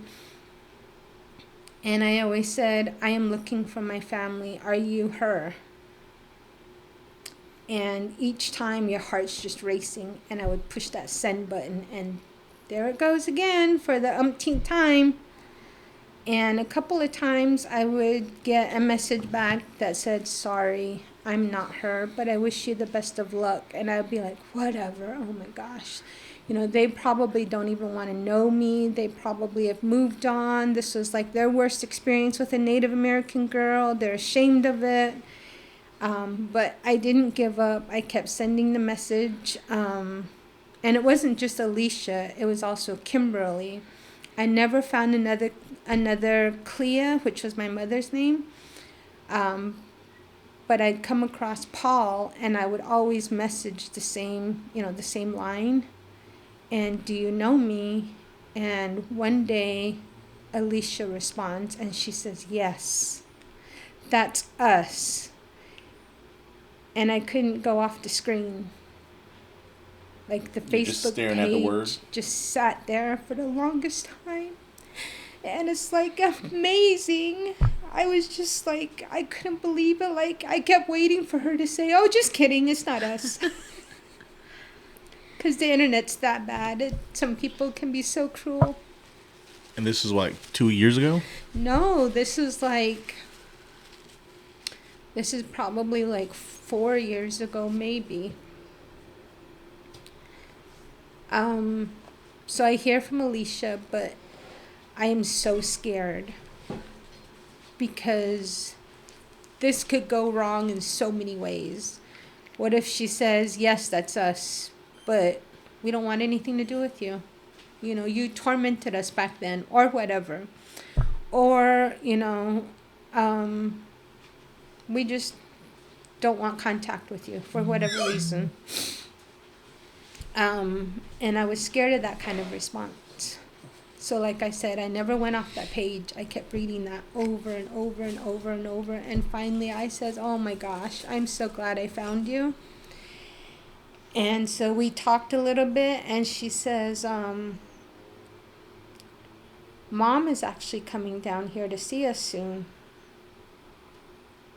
See you where? Like, where are you living at now? And she says, we're here in the Phoenix area.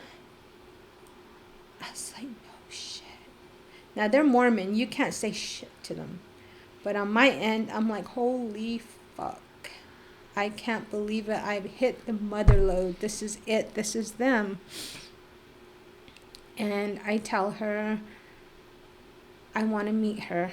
And I want to meet you and Kimberly and Dad. And I really, really super want to do this. Like, you don't know how long I've been hanging on to memories of you. Like, I need this. And she says, yeah. She goes, yeah, you know, I can't wait for all of us to get back together again. She was like super nice. But me being as dumb as I am, I don't know how to respond back to her. I'm just like, yeah, I'm excited. And she's like telling me all these things. And she's like, I remember when we did this and that. And I'm just like, yep, that was me. But on my end, I'm just like crying. I'm just like, I can't believe they kept me in their memories. I thought I left them. They moved on, never gave me a second thought. So then I find out that Mom is flying in. And of all places, she's coming to Sky Harbor Airport. And I thought, that's right here by where I live. And they give me the terminal number and the flight number and the time that she's coming in. And I thought, oh my God, I can't believe this is going to happen. Like, life is so cruel. I know something's going to happen. And I'm never going to meet my family. This is too good to be true. So I drive to Sky Harbor, not really expecting anything, but at the same time expecting everything. Park in Terminal 4, walk down, get in the elevator, go down, round the corner, and she says, we'll be the first one sitting as soon as you come around the corner. And I thought, as soon as I turn, there's going to be nobody there. So I get off on the floor, and I can hear and see people rushing back and forth in the airport. But my world is completely stopped. Like, I could tell you everything that was going on around me in that exact moment, because I'd been waiting for this for years and years and years. So I round the corner and I look around. I'm thinking, I don't know who I'm looking for. And I says, Kimberly, like super loud. And she turns and she was like, oh, hi. I thought, oh my God, like the wrong Kimberly. I was like, no, I'm looking for, my foster sister, Kimberly. And she was like, yeah, we've been waiting for you. She said, we always hope to meet you again. I was like, are you sure you're the right Kimberly? And she's like, yes, we recognize you. I was like, well, where's Mom? Like, you're not Mom. And she was like, no, she'll be here in a minute. She goes, well, just sit down and kind of wait for her. And I had like thousands of questions, like, where is she? Are you sure she's coming? Like, who are you? Tell me about you. What's going on in your life? I had all these things going on, and like all these questions and things. I just wanted to bombard her with a bunch of questions, and she just sat down, just nice and chill, and she was just like, we'll just wait for Mom. So I sit down, but my innards are just jumping around, and I'm just like, oh, I can't sit down. Oh, I can't stand up. Oh, I have to sit down, but I can't. And all of a sudden, she says, oh, there's Mom. And I scan the floor, and I see a bunch of people coming this way, and it's like, I don't know which one is Mom. And so I stood there, and I was just like, oh my gosh, which one is she? So the first lady passes, and then this Mom and Dad passes, and I'm just like, who is it? And then she gets up, Kimberly gets up, and she says, Mom. I was like, oh my God. She looks nothing like the person I have in my memory. I know 100% that I have the wrong family. No, this isn't her. The mother I know was young. She had high cheekbones and she had super bright red hair. No, this isn't her. This woman is like 60 years old. This cannot be her. And then she says, Sandra, and I thought, that sounds exactly like her in my memory.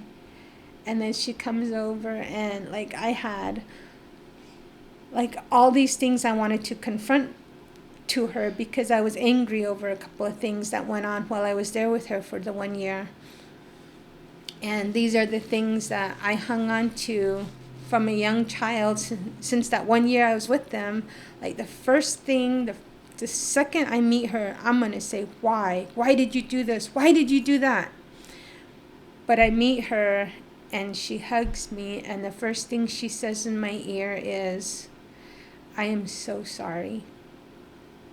I didn't know. I made a lot of mistakes and I am so sorry. And that's like the first hug I had with her. And it's kind of like, well, shit. Everything I wanted to say meant nothing.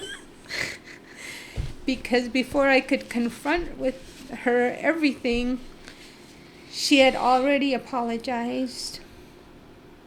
And my soul had accepted that apology and everything was good again. And I tell her, thank you for everything. And she just looks at me like, what the heck? And I just kept telling her, thank you so much for everything. You don't know how much you mean to me in my life. Just thank you so much. And she says, okay. She goes, so how are you? I was just like, thank you. Like, really, you don't know. And she was like, how are you? I said, I'm good. And she says, okay, well, help me with my bags and let's go. Just another day. I'm just like, what? I was like, this is like the biggest thing I've been waiting for since I was 8 years old. I'd always wanted to see you, but she's just like, okay, let's go. So I kind of have to play it off, and I'm kind of like, okay. So we pick up and we walk out of the airport like nothing happened. And she says, you're going to have to come and meet the whole family sometime. And she starts telling me that my foster dad had stayed in Utah and he had to work, so he couldn't come down. And she was just going to be here for a visit. I think she said for a week or something. And she was like, you'll have to come down and see us. And I was like, yes. I said, I'll come tomorrow. But I think it took 2 days for me to go back over there. And I went. And the reunion I had played in my head was nothing. Not remotely close to what I expected it to be. Because I had played up this huge drama in my head that everybody was going to be like falling head over heels for me. And, oh, you are gorgeous and lovely. And what have you done with your life? And, you know, all these things. But really, in actuality, they were just like, so do you have any kids? I was like, yeah, I have 2. But they're older. They're like in their 30s. Are you married?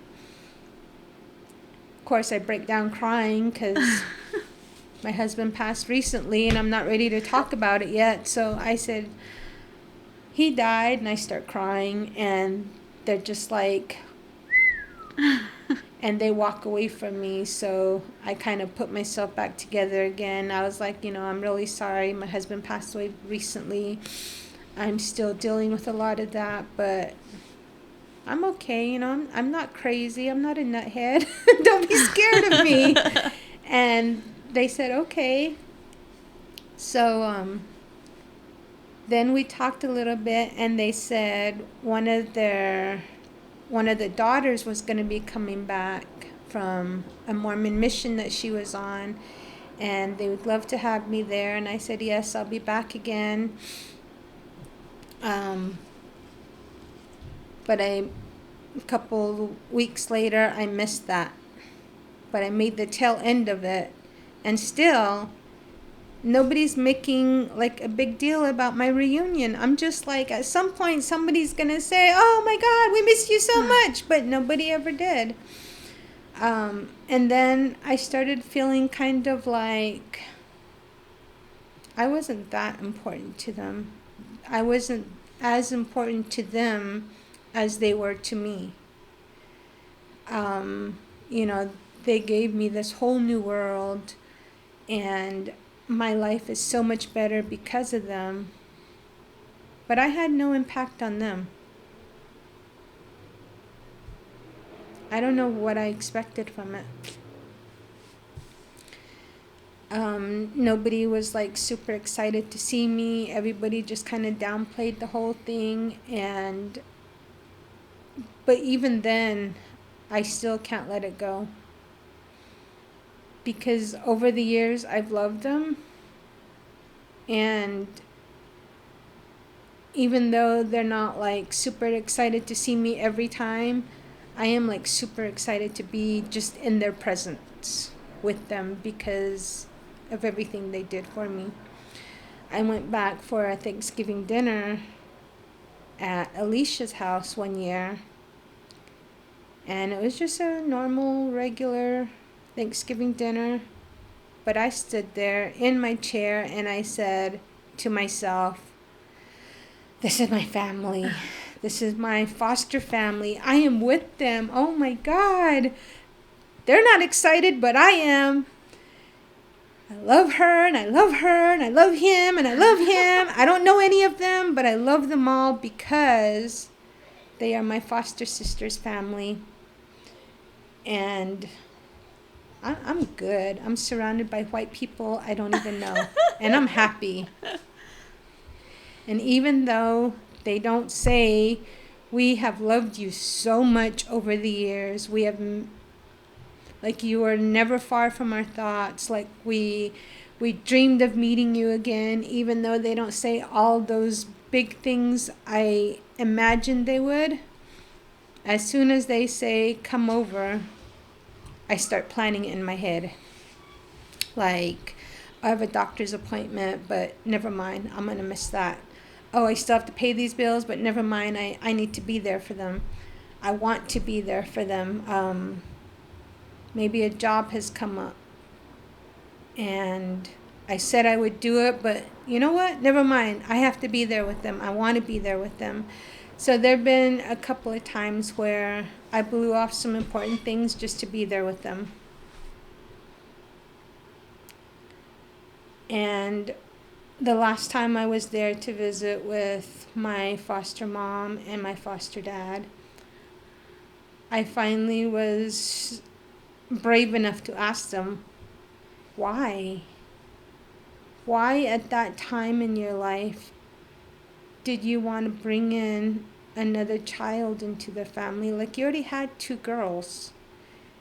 And from what I remember, you weren't very financially off, but you still accepted another girl into your family. You took such good care of me. And why? And she kind of sunk into the sofa and just looked at me, and she said, well, because we are unable to have any more children. Alicia and Kimberly are both our medical miracle baby. We have been trying to have more children, and it's been unsuccessful. We've never been able to do it. So when the church approached us and asked us about Native American children, we wanted to have you in our home. We welcomed you. And I was like, yeah, I know, but like, I just always wondered, why would you do that? Like, I wouldn't bring a strange child I don't know into my family with my children. You know, I would never do that. What if I get so attached to them that I can't let them go? And she said, we knew straight on you were going to go home. And she's like, we just wanted to do it, and we did it. I just start crying. I'm just like, oh my gosh, thank you. You don't know what you mean to me. And that was the first time I told them everything I just told you about them changing my life and about them introducing me to the whole world of white society and all that. And I mean, we had a moment where we cried, but they just said, you're welcome. We wanted to do it. It was a blessing to us. And it's like, okay. And I knew right away that's my closure. I wanted to say what I said to them in whole, all at one time. I said my thank you. They said you're welcome. She apologized for everything that went bad. I'm all good with everything. And in that one moment is like the most peaceful feeling I've ever had in my life. And even if I don't see them as often as I want to, and they didn't make that hoopla about me and how exciting they were to see me, I still look forward to every time I get the time to be with them and spend time with them. So that's my foster family experience. So do they live here full time, or are they still in Utah? I live in Tempe, Arizona, and my foster family today lives in Santan Valley, about 45 minutes from me. And even though it's only 45 minutes, it seems like a whole day to get to them, and it's hard to get there. Because the moment I leave from my home till I step into their home, it's just torture for me. Like, I am so excited to see them again. And then I have to leave their home, and I don't want to, because I feel some kind of a bond that's going to break again. And then I go into that slight panic of what if I never see them again? Because as much as I don't want to admit that they are old and they have a lot of health problems. What if this is the last time I don't see them again? What if this is the last time they're alive, 45 minutes is so close yet so far away. And I used to text them a lot, like, hey, what's going on? How you doing? And they would tell me about somebody's birthday or somebody's trip or their trip, or, somebody's been sick or I've been sick, or, I feel like, I feel kind of like a stalker, like I'm texting them and wanting to know every aspect of their life. Like, what did you do today? How do you feel about that? And oh my gosh, wait till you hear my story. And then one day I'm just kind of like, that's a lot of texting, because you scroll through your phone and you just text after text after text after text, and you're like, that's way too much. I need to stop. So I haven't texted them in about 6 weeks. And again, there's no hoopla. Nobody has texted me back to say, where have you been? What's going on? So I'm trying to learn how to play it cool and not be as excited about them. I'm trying to just make it normal for us. They make it seem so easy, but I can't do that. I've just missed so much time with them. Looking back at your experience with the school and staying with them as an adult, what are your thoughts and feelings about the boarding schools and being shipped off to live with another family, besides being grateful because they taught you things?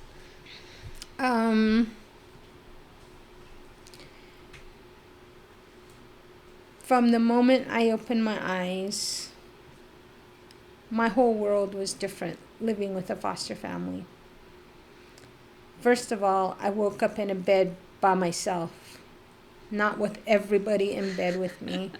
I had a bed of my own, and it was the biggest bed in the world. It was so fluffy, so soft. I had a comforter that felt like a cloud on top of me. Yeah.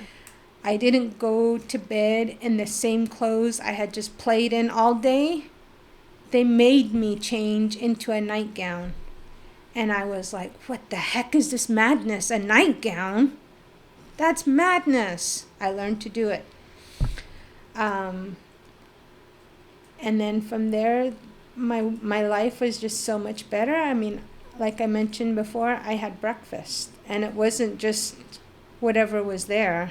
I had like cold milk. I had like a yogurt, maybe toast or something, but I had a breakfast. And then you get that whole morning rush of hurry up, hurry up, hurry up. You're going to be late for school. And I don't remember that on the reservation because there were so many of us that we got up and changed our shirt but kept our old pants on. And you only had one pair of shoes, so you didn't have to look for your shoes. They were right where you kicked them off at. And, you know, there was only one time to go to school, and then you were dropped off at the boarding school, and there was no, you're going to be late. Because at the boarding school, they got you up super early. So by the time you were ready, there was a lot of time to get to school. But like a lot of it was just everyday routines, taking showers, taking baths, playing outside with other kids. So 5 to 6, you were at boarding school.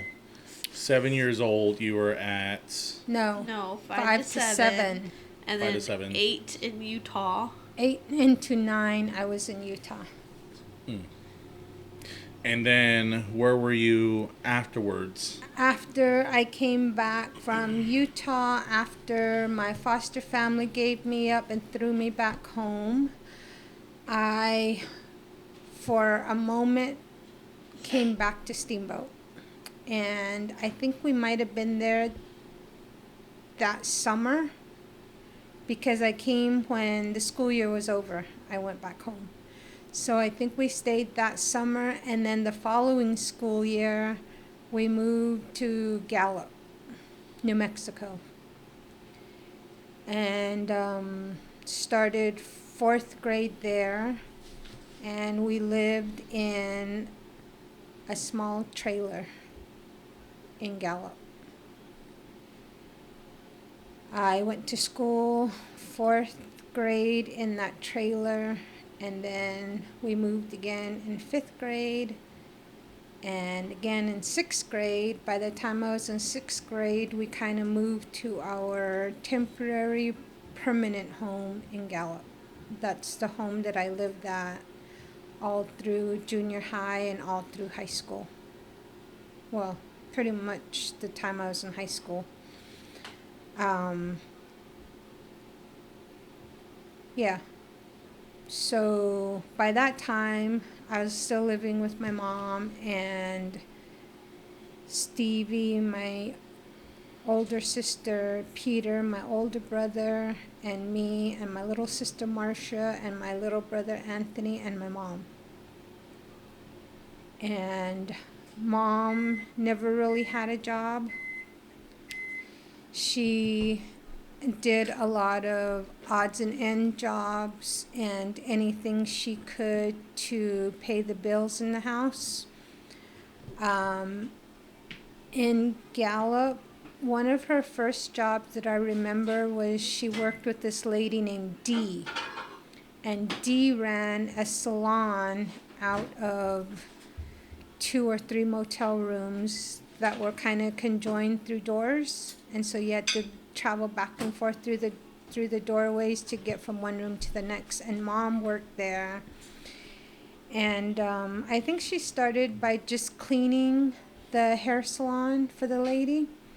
Then eventually Mom got into washing hair, and she never really cut hair, but she learned how, because Dee was an African woman. She was a black lady, and most of her clients were black people. Mom learned to work with black people hair. And so she learned how to put like the little beads at the ends of the hair, or how to twist the hairs, and so they come out all twisty like. But mostly Mom learned how to cleanse and wash black people hair, because that was her main job, was washing hair.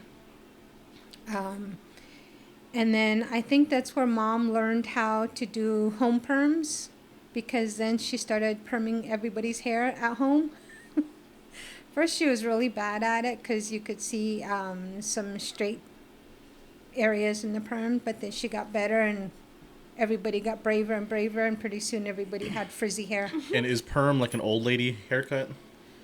Perm is when you put the curling rods in somebody's hair, you put that solution in, it burns it so that it stays curly constantly. Because hardly anybody has naturally curly hair. If you see somebody with like perfectly curled hair, it's usually a perm. It's fake. You don't know what a perm is, huh? No. It's old people hair. Grandma had perms. Yeah, I was thinking that. That's what you meant by it. Yes, it's fake. And I'll tell you a secret. When I first met Dave, he used to get perms in his hair. Well, just for reference, the picture I've seen of him from like the 80s, he had like the curliest, shiniest hair. It was so ugly. Is that what you call a Jerry curl? Sort of, but his was kind of like, what do you call it, Moira? Mullet? Like a curly mullet. Like a curly mullet. Yeah. And I didn't know that until one time I told him I wanted to get a perm. I'd already had a perm. Mine was really bad from Mom doing it. But I wanted a professional curl done, and so we went to a salon in Gallup. And that's when I found out he also had an appointment to have a perm done. And when I learned that, I was like, oh, I think I'm good. I didn't feel right with both of us in a chair getting a perm at the same time, so I said, I'm good. Anyways, what were we talking about? We're talking about moving.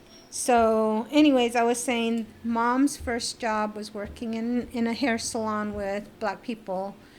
And then... African American. Anyways, delete that part of the conversation. NA, be quiet.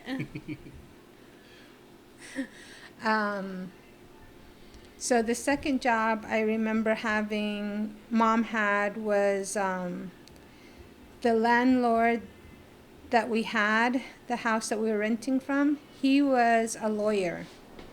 So he kind of made really good money, and he had money he could throw away, and he used to all the time.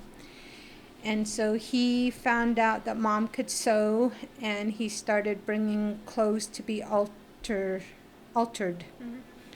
And just from a couple of clothes being altered, he went into Mom doing things like curtains. He had like this idea of how he wanted a curtain done in his home. He would kind of tell Mom about it and see if Mom could make the curtain for him. And I remember Mom having like these wooden sticks, and like she would sew different curtains different ways and see if it would work. And if it didn't, then everybody would be like, I think you should do it this way, and eventually Mom got it. And she made the landlord curtains in his home. And then from there, it went to like housekeeping at his house. So we would all go over there and clean his house and clean the landscaping. Is that them dragon chairs? Yeah. Yeah, that's the neighbors upstairs. So that went from kind of being like landscapers. We would go out and trim bushes and pull weeds. And a lot of times it was just my mom, but as soon as we got out of school, we'd run home and find notes on top of the washing machine that said, come help me. So we would go over there to the landlord's house and help with whatever Mom was doing. And in return, the landlord would chop off a huge chunk of the rent. So the rent was easier for Mom to pay. And the rest of the money came from, I think, from Social Security. I'm not sure. And then food was covered by food stamps. So that's how we grew up, living in Gallup. And it was hard. I remember we didn't have no money for anything. Like, all the kids would show up with all their school supplies, and we just have like pencils that we found laying around the house. And kids at the beginning of the school year would have brand new clothes, and we might have like a brand new jeans and a brand new shoes, but that's all we had. We didn't go out to movies. We didn't go shopping. Mom was very conscious with the money she had, so she did all the grocery shopping. And even into high school, I didn't really know what a theater was because I'd never been to the movies. I don't know how we came across the things that we had. Like, there was a bike around the house. I don't know where that came from. We always had like nice blankets. I don't know where those came from. And we had a lot of clothes. We always had a lot of clothes. Not brand new clothes, but we still had a lot of clothes. And everybody walked everywhere in Gallup. We didn't have a car for the longest time. We didn't have a car. And all my friends had like vehicles. Their dads had a job. My dad wasn't even around. Some of their moms were traveling and going on vacation, and I didn't even really, I had an idea of what a vacation was, but I'd never been on vacation. That was us. And then growing more into like junior high, my brother Pete and my sister Stevie got involved with drugs. And when I say drugs, it was mostly just drinking alcohol and doing a whole lot of marijuana, like you wouldn't believe. And in those days, marijuana was like, hard drug. Now it's like legalized everywhere, but they used to do marijuana, and they would sneak it in every way they could. And that's how I learned how to sneak out of the house, because they used to crawl out the window, and I learned how to lock the window behind me and how to unlock it getting back into the house. That's how I learned how to get out. And they used to drink a lot, and they almost never went to school. And when they did, they were fighting and getting like suspended from school all the time. That's also how I learned to forge my mom's name on all my papers when I got into fights and got suspended. I learned from watching them that you could get away with a lot of things. But that was, I don't know, just there was nothing to do in Gallup. I wonder how I never got into drinking or doing drugs, because everybody was doing it in Gallup. I know how I got pregnant, because everybody was getting pregnant. There was nothing to do in Gallup. There was the theaters, but I didn't go there. I wasn't really into school. I had my friends, and my friends' parents had money, so whenever I was able to, I did things with them, which wasn't a whole lot.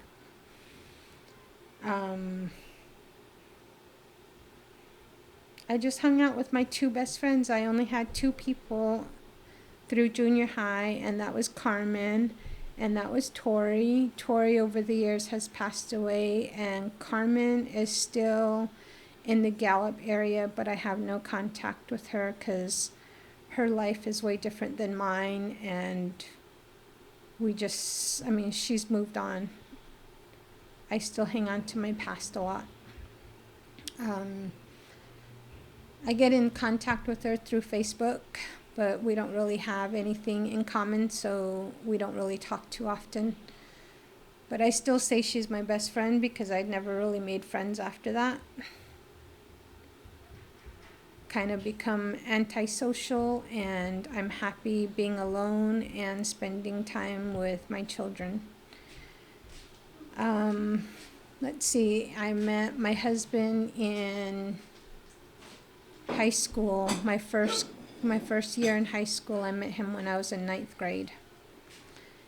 After 9th grade, I had no social life pretty much, because then my life shifted and became my husband's life.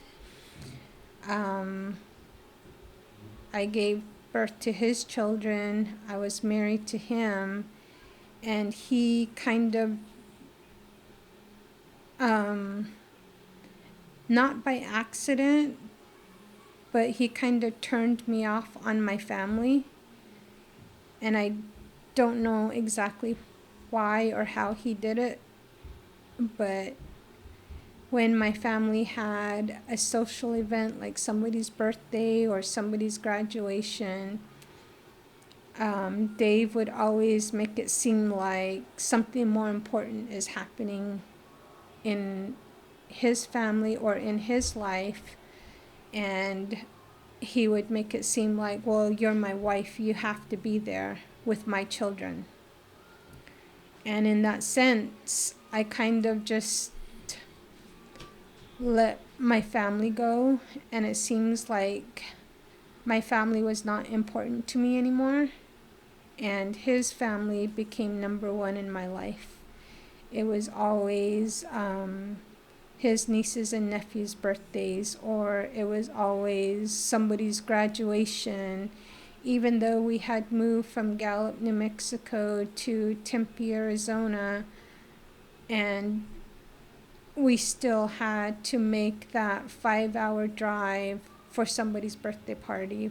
But my mom lived 2 blocks away from me, less than 10 minutes away. We couldn't make any of their social engagements.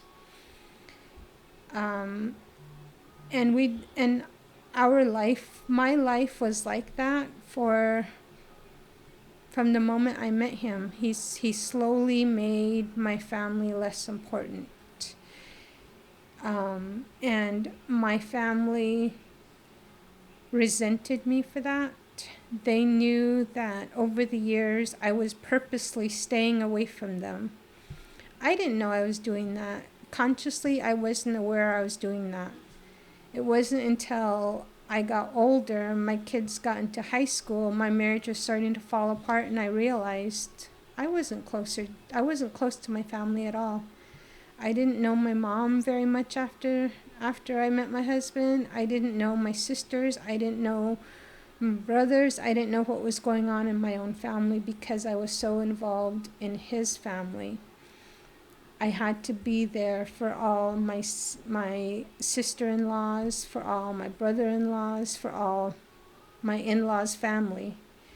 But I wasn't complaining because my mother-in-law, Grandma Grace, became my best friend in that time, and her and I just got together so well. From the moment we met, we were giggling and laughing and getting into all kinds of trouble and doing things that I never thought I would do alone.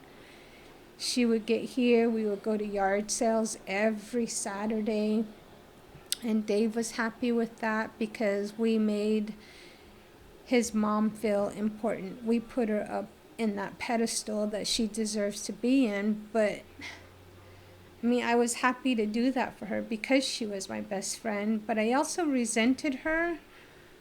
Not her fault, but because I wanted my mom to be there also. I wanted her to feel important, to let her know that I loved her also. But he made it impossible for me to do for her, for my mom.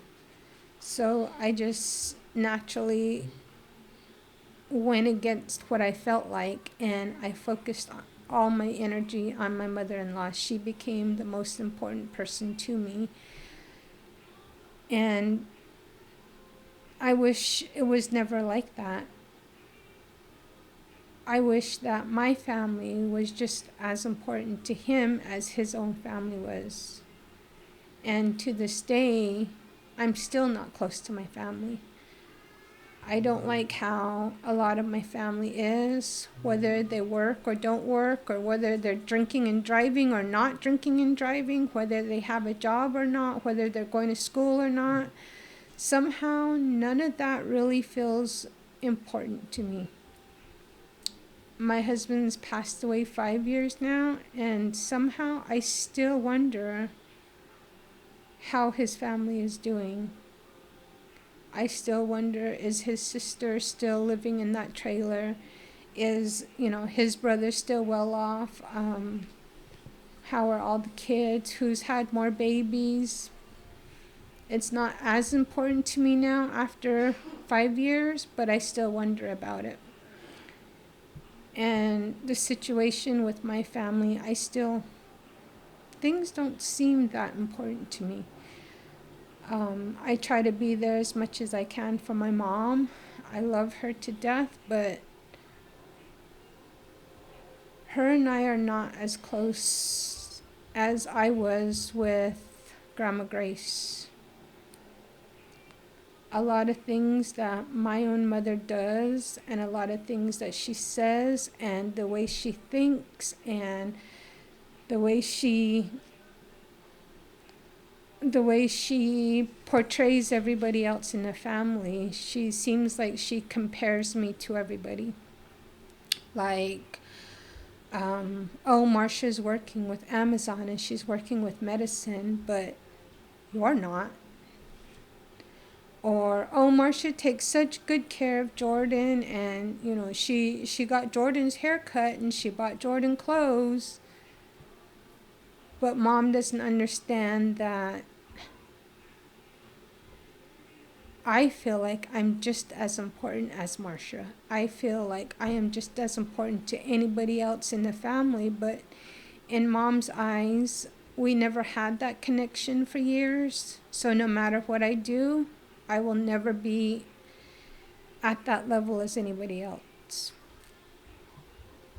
It doesn't matter if I never drank. It doesn't matter if I never did drugs. It never matters that I graduated high school and went to college.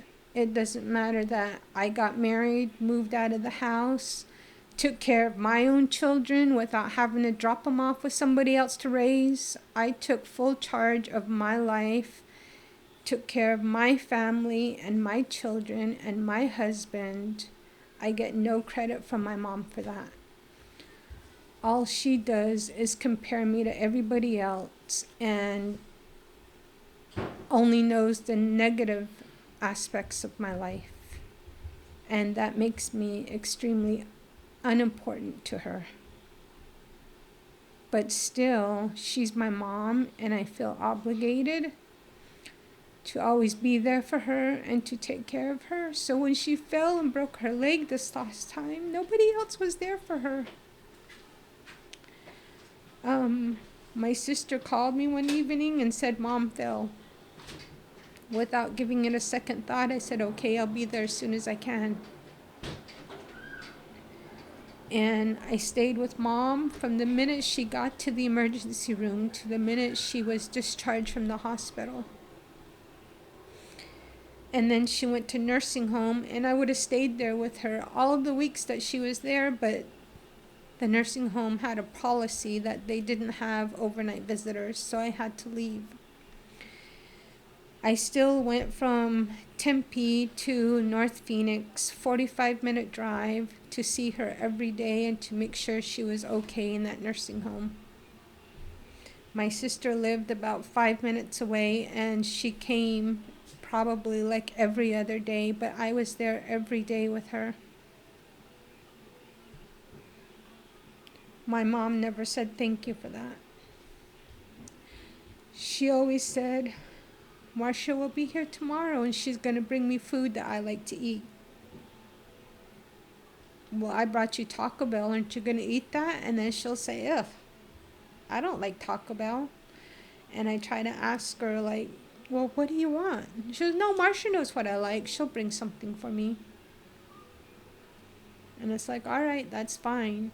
Well, I brought you some clothes that you might want to wear. Oh, Marsha's going to bring me something too. And it's like I can never do anything right for her. It's no wonder that her and I are not close. I mean, I want to seem important to her because she's my mom. But when the only thing you can do is wrong, how can you be close to somebody? I don't know how to make her happy. I don't know how to make her accept me in her life. I feel like I've done everything right.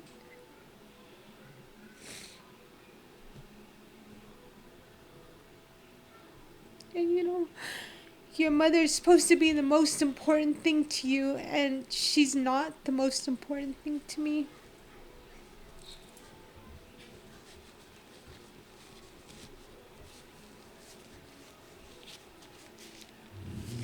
And I hate to say it, but I miss my mother-in-law so badly.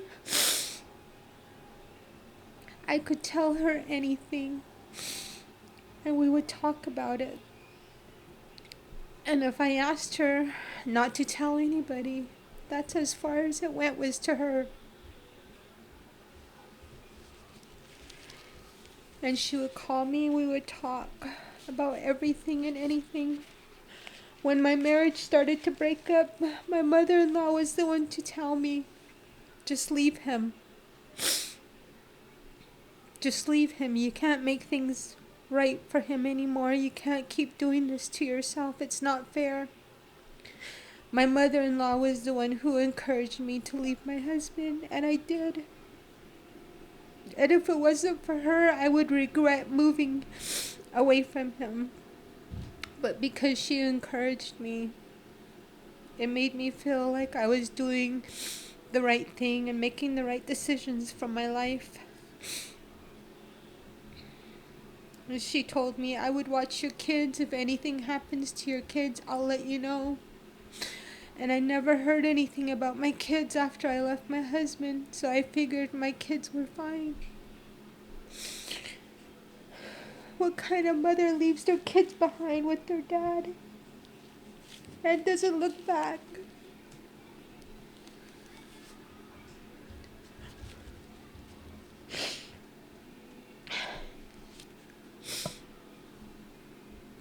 As far as leaving my husband, I think the only thing I did right there was hanging in there long enough and staying near him, with him, as long as I did, because that gave my children the chance to grow up a little bit more. To where, when the time came for me to leave him, that they would be mature enough to understand why I left. I didn't want them thinking if I left earlier that I didn't care for them. So I waited until they got into high school and things got like super bad with their dad and me, and I called him one day and I just said, I'm leaving. I'm gonna pack up my things and I'm gonna leave. And the only thing he said to me was, okay, call me when you're out of the house. And I was shocked to hear that. Like, I couldn't believe this man that I thought loved me so much didn't even try to fight for me, didn't ask me why. He didn't ask me to wait for him to get home. He didn't say we can talk about it or we can work it out.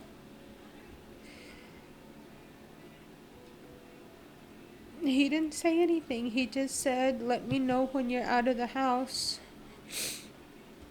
So I called up some friends and packed up as much as I could. And I remember crying. I cried in my room so bad, so much, so hard.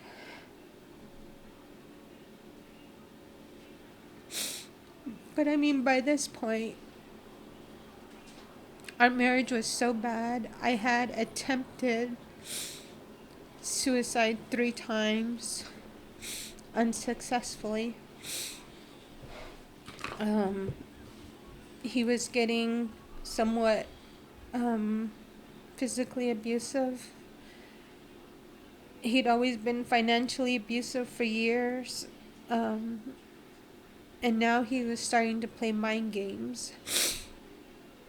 Like, he would tell me that I was fat and lazy and nobody's going to care about me, that I was psycho, and even my family didn't want anything to do with me. That's why they've been away for years.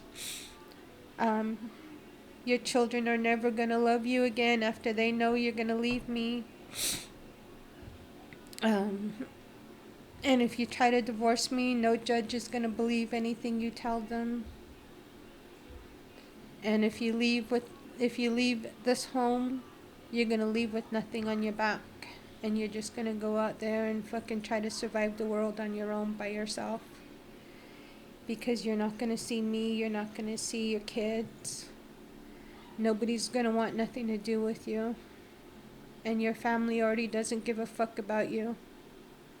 So if you leave by yourself with nothing.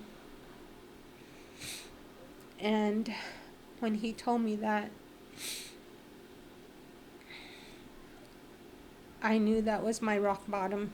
I knew that I had to leave. And so I left. I packed up as much clothes as I could take. I called some friends up and said, bring your truck. Let's do this all in one haul. I don't want to come back a second time. Let's just throw everything in and get out of here, because I'm afraid I'm going to change my mind and lose my strength, and I'm going to end up staying if we don't go right now. So my friends showed up. And between them and me, we just grabbed everything we could. And I remember thinking that the pictures I had were probably going to be the only memory I had of my kids. So I took as many pictures as I could. And I left. I had no place to go, so I took all my things over to my mom's. And I put it in the corner of her bedroom and left it there, thinking everything was going to be okay. But again, I come from a dysfunctional family. They went through everything and took what they wanted. But all my pictures were still there as far as I know. After I left my things with Mom, I tried to call my husband back and ask him if he wanted to do counseling, or if him and I just wanted to sit down and talk. And each time I called him, he hung up on me. And I was too proud to go live with my mom, so I lived out on the streets. I lived on a cardboard box for 3 months before I finally swallowed my pride and moved in with my mom. My mom didn't know that I was homeless. I just showed up one day and just stayed there. I told her for a couple of nights. A couple of nights turned into a couple of weeks, into a couple of months, into a couple of years. And the whole time I was with her, I kept that hope that I was going to go back to my husband. But he never came to get me. I lived a half a block from him, and he couldn't come to get me. I would call him, and he would hang up on me. I would go to his house, and he was so rude to me. He had that mean look to his face, and he couldn't tolerate me and just being in his presence. I felt nothing but hatred and anger from him, that he forced me to leave each and every time I went to see him. I don't know how I could still be in love with a man like that, when he could just tell you to leave with no regard to where am I gonna go? What am I gonna do? He just like, get the fuck out of here. I don't give a shit about you. And so I left. So anyways, I lived on the street for 3 months and went to move in with my mom. And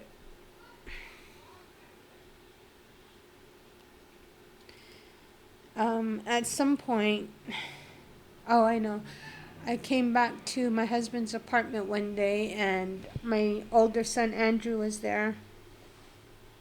And we sat there and not really talking, but just kind of there. And I was like, oh, I have mail here. So I looked through the mail and I found like 3 whole paychecks from the hospital I used to work at. And I was like, oh my gosh, I have like $3,000 right here. That's enough to get my own apartment. First month's rent, last month's rent. Cool. So I took my checks and I cashed them in and I went looking for an apartment. But I wanted to stay close to my children, so I got an apartment close by. I lived a block away from my husband. My mom lived half a block away from my husband, and I lived in between them. So I wouldn't be far from my mom and I wouldn't be far from my children, so I lived right there in the middle. And I did good. And then one day I ran into him, and I don't remember exactly what the situation was, but I told him where I was living. That was the stupidest mistake in my life, because then he started coming over when he was drinking. And we started fighting, and the neighbors started complaining. And then somehow we ended up outside at one point, and the neighbors called the police on us. So great. Now I have a police report with the manager's office. Then I had a second one and a third one. And by the time the third report came in, they said, you don't have to terminate the lease with us because we're going to terminate it for you. We really want you out of this apartment complex. And so they gave me 2 months to move. And as much as I love my husband, I hated him. I despised him with more hatred than I could even imagine. Because now he threw me out of his house and threw me out of my own house. So I moved back in with my mom again a second time. And this time I didn't leave for several years. I don't even know how long I lived with my mom. But the whole time I was staying with her, I was saving my money. I was working sporadically a little bit here and there, so I was saving all my money I had. And then I started taking classes again, so this time I was a full-time student and I had money in my savings. So I was able to afford a second apartment and got my second apartment on my own. And my kids were going to the same college I was, community college, so they were dropping off quite frequently, which I like, because then now my husband didn't know that I was seeing my kids, and I felt so good about that my kids had some place they could be and still be away from their dad, and I get to see them. We had a Navajo class together, which I failed. Yep. He failed it. But yeah, lived there for a while, and then my health started to fail, and then I lost my job and stopped going to school for a little bit.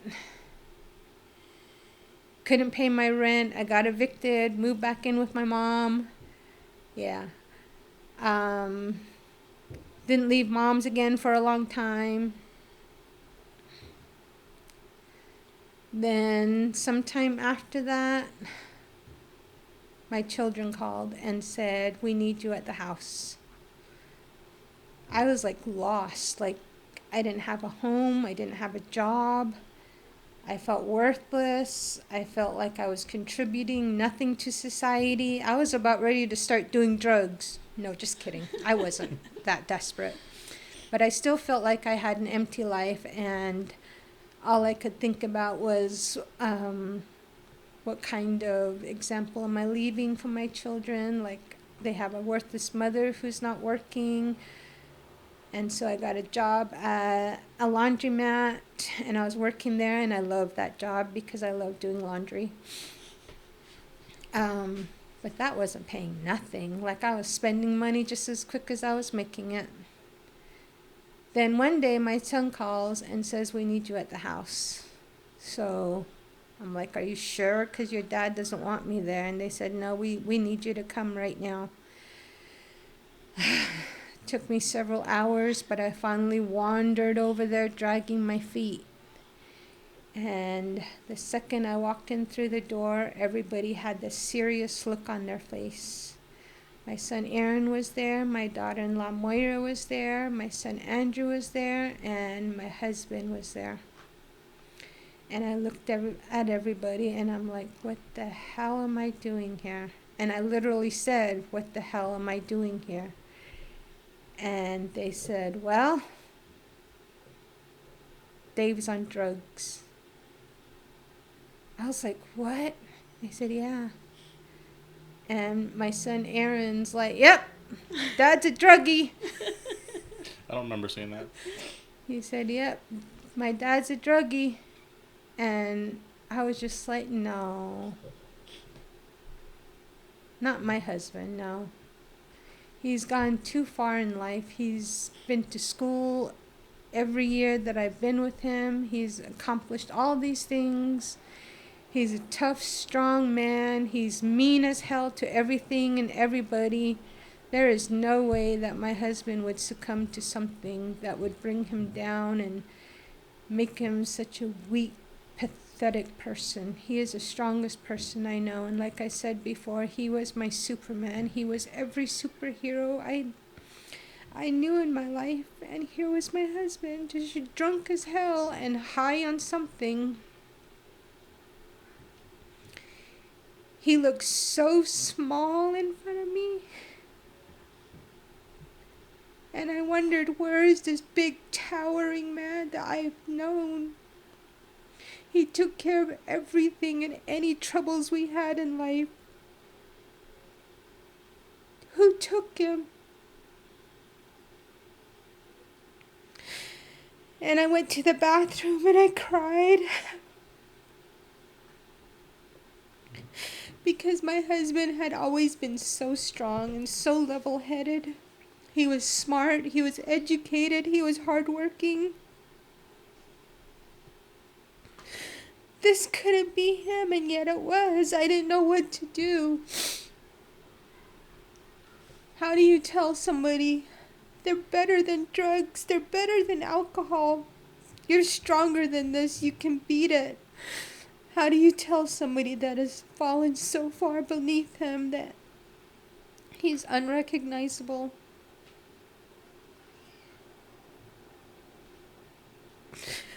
I didn't know what to say to him, so I was just there. I didn't talk to him. I didn't talk about him. I barely made eye contact with him. I was so ashamed for him.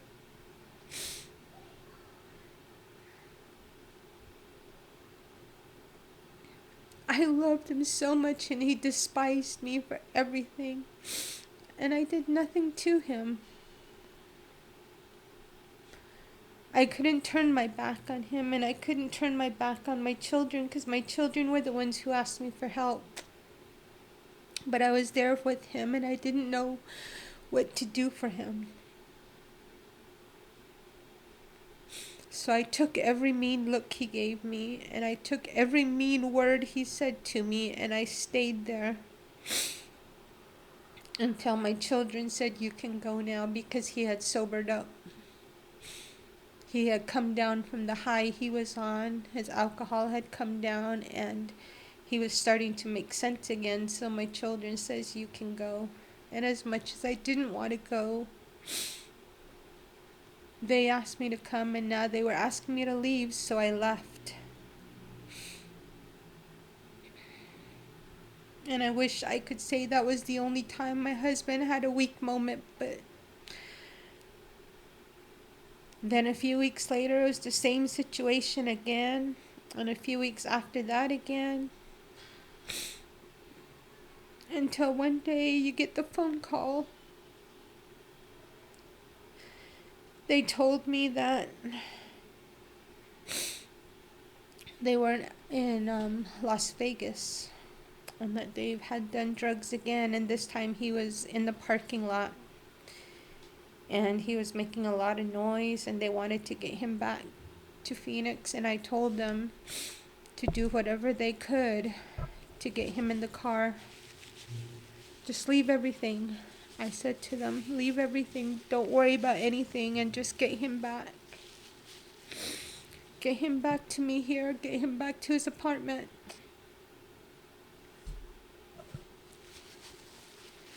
And so they brought him back. They left his motorcycle, and they left all the clothes in their motel room, and they just brought him home. And I could see in his eyes that he was already gone. I knew whatever drugs he'd done, that was it. I knew from the second I saw him come back from Vegas, I knew that was it. I didn't believe it, but I knew that was it. And so I stayed there 3 days. He didn't sleep at all for 3 whole days that he was back from Vegas. He wandered that house, and he was paranoid. He kept thinking that people were listening in on him. The cops were spying on him. And he kept telling us to be quiet, quit talking that way. And I kept trying to tell him to go lay down, take a nap, eat some food. He wouldn't do anything. And after 2 days, I think it was on the 3rd day, is that evening, I finally told my kids, I can't do this anymore. I need to lay down. I need to take a nap or something. And so my son put me up in his room, and I laid down. I passed out instantly. And Aaron, my younger one, had left with Moira to go back to their home. And it was just me and Andrew. And Andrew came and got me and said, Dave finally went to sleep. He said, so I'm going to go to work and you stay here with him. I said, yeah, I can do that. I said, I'm not even going to bother him. I said, he needs to sleep, so let him sleep. So Andrew was like, there's some food in the fridge, or do you want to go get something? I said, I'll find something in the kitchen, don't worry about it. So he said, okay. He got ready for work and he left. And I was in the house probably 20 minutes, just me and him, and he's supposed to be sleeping. I started to look for food, and then I realized I'm going to be making noise in the kitchen, so I decided I'm going to go check on him, make sure he's okay, that he really is sleeping. So I put everything down in the kitchen, and I crept really quietly into his room, because he can always hear that door squeak when you go in. Mm-hmm. So I pushed the door very slowly, and I walked in. That wasn't good enough. I had to see that he was sleeping, so I got closer to him. And I thought, what the heck is wrong with him? So I turned on the light, and you could see he had trouble breathing. He wasn't even sleeping. You could see he had trouble breathing. His face was all red. He was all puffed up. And he was just laying there, breathing but not breathing. And so I reached across and I said, Dave, wake up. And his body was just stiff and so heavy. And all my medical background training told me, get him down on the floor, start CPR now before you call 911. And so I rolled him off the bed, and he hit the ground so hard, and he didn't even respond. He didn't jerk, he didn't look at me, he didn't do anything. And I started to do CPR, but I knew it was too late. I did like 4 or 5 compressions, and I called my son Andrew, and I said, you need to turn around, because he was on his way to work. I said, you need to turn around and come home now. I'm going to call 911. Your dad is not doing good. Get your ass home now. And I hung up on him, and then I made a second phone call, and that was to Aaron. And I told Aaron, you need to come back to the house. And Aaron's like, why? And I said, Aaron, your dad is not looking good. I said, I think your dad is going to die. I'm going to call 911. I already called Andrew. I told him he needs to turn around and come home. I said, there's something going on with your dad. You need to come back over here right now. And he said, okay, let me just get Moira. And I hung up the phone. My third phone call was to 911. And I told him that my husband was on the ground. I'm trying to do chest compressions, but his chest is so hard and so stiff that it's not even, I can't do it. I said, I can't do chest compressions to my husband because I know that I'm not strong enough to do it, and I'm trying to. And they said, where is he? And I said, I rolled him off the bed, and he hit the floor like super hard. He didn't respond. He's breathing, and he's making all the motions he needs to be breathing. But with my medical background, I know he's getting no oxygen, and he is not good. I need somebody here now. And they said paramedics were on their way as we were speaking. And Andrew comes blasting in through the door, and he was like, where's Dave? I said, in here. Andrew comes in there, and he was like, huh. And I grabbed Andrew and turned him around into the living room, and I said, go outside because the ambulance is coming. They're going to need to know where we are. So Andrew says, what happened to Dave? And I said, I don't know. Go get the ambulance now. We need them in here. And so Andrew went outside. I tried to do mouth to mouth, but he had so much stuff in his mouth, and I couldn't get him turned over on his side. I tried to do chest compressions, and before you know it, paramedics had come in. They told me to step out of the way, out of the room, and I didn't know what else to do.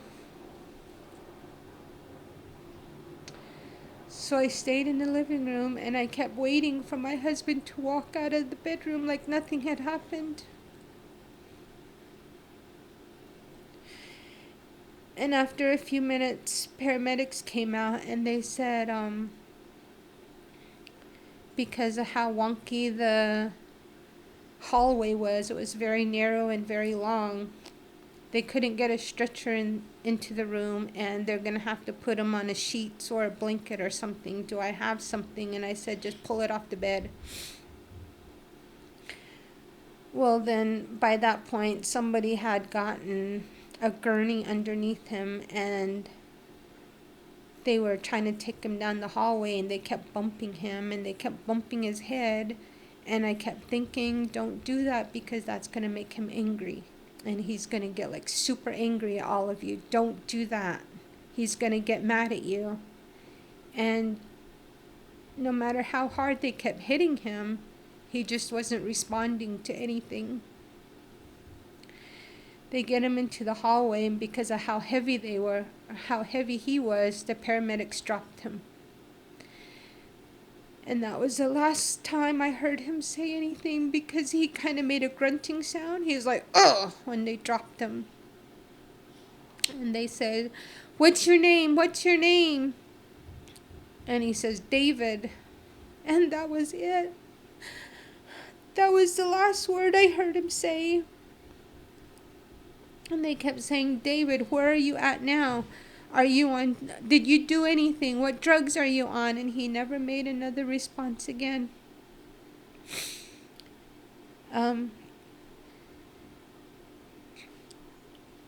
whole thing took several minutes, but one time stand still. It took forever.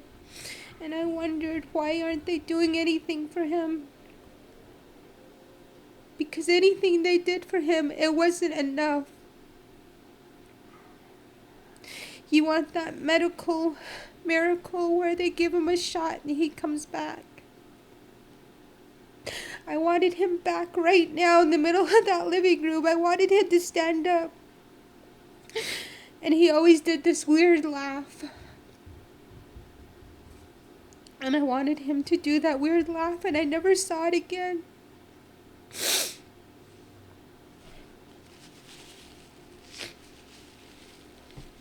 So they haul him out of the house. And I'm thinking, once they get him in the ambulance, they'll be able to give him whatever he needs to come back. And they give you instructions of which hospital they're going to go to and what's going to happen next, and I don't hear none of it. Because all I'm thinking is, Dave, come back. You can't leave me now, not with these kids, not with our kids. I don't know what to do with them. Come back to me, Dave. You do everything. You fix everything. You take care of everything. Come back. I don't know how to do this. Don't leave me.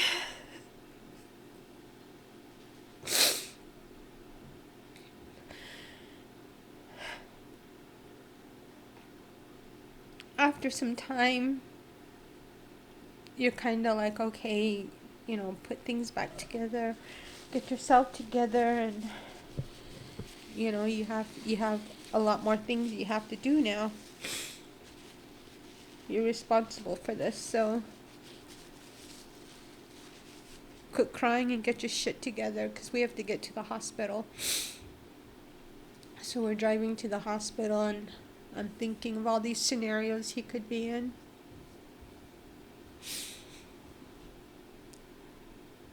And you're doing this private prayer, and you're just like, please, Lord, please, if you do this for him, if you can get this right again,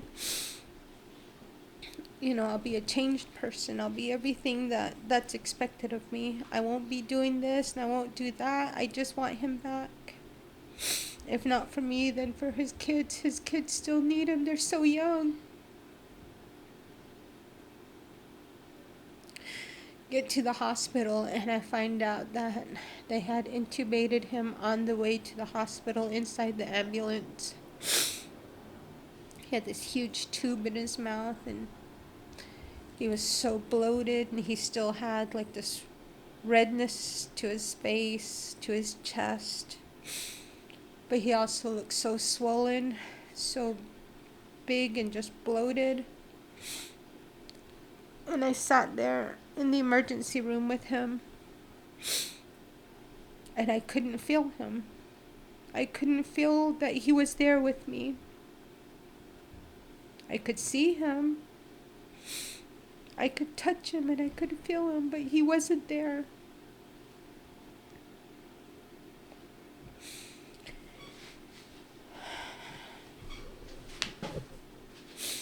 But somehow you think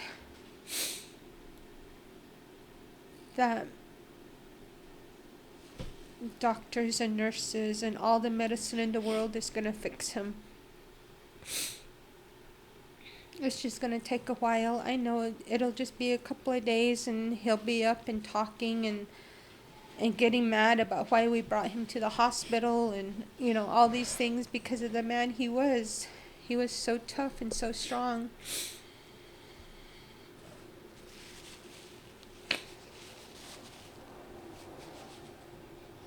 And the doctors kept running all kinds of tests on him. And they kept telling me, hang in there, hang in there. Be strong for him, be strong for your kids. And they kept telling me that the test wasn't that bad. They're going to try another medication on him. He's not responding yet, but he's not supposed to because we have all this medication on him. Then on the 5th day, they said, we're going to give him a shot now. And we're going to lower the ventilator, and the shot's going to bring him out of it. If he comes back, this will be the telltale time. This will be it.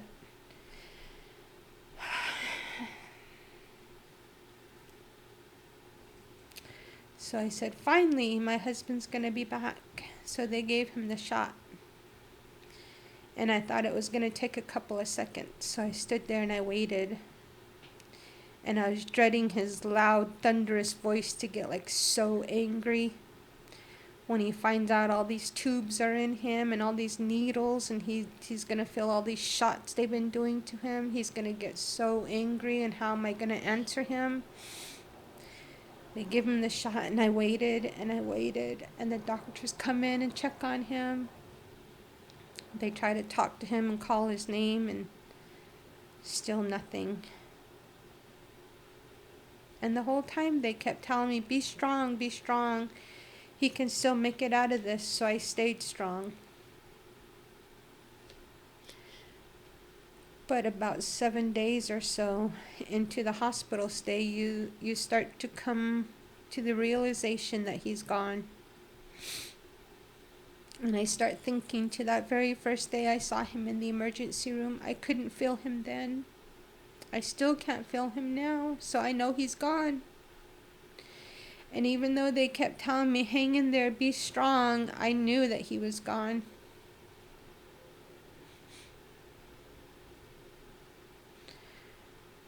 So I started talking to them, the doctors, about just turning off the machines and letting him go.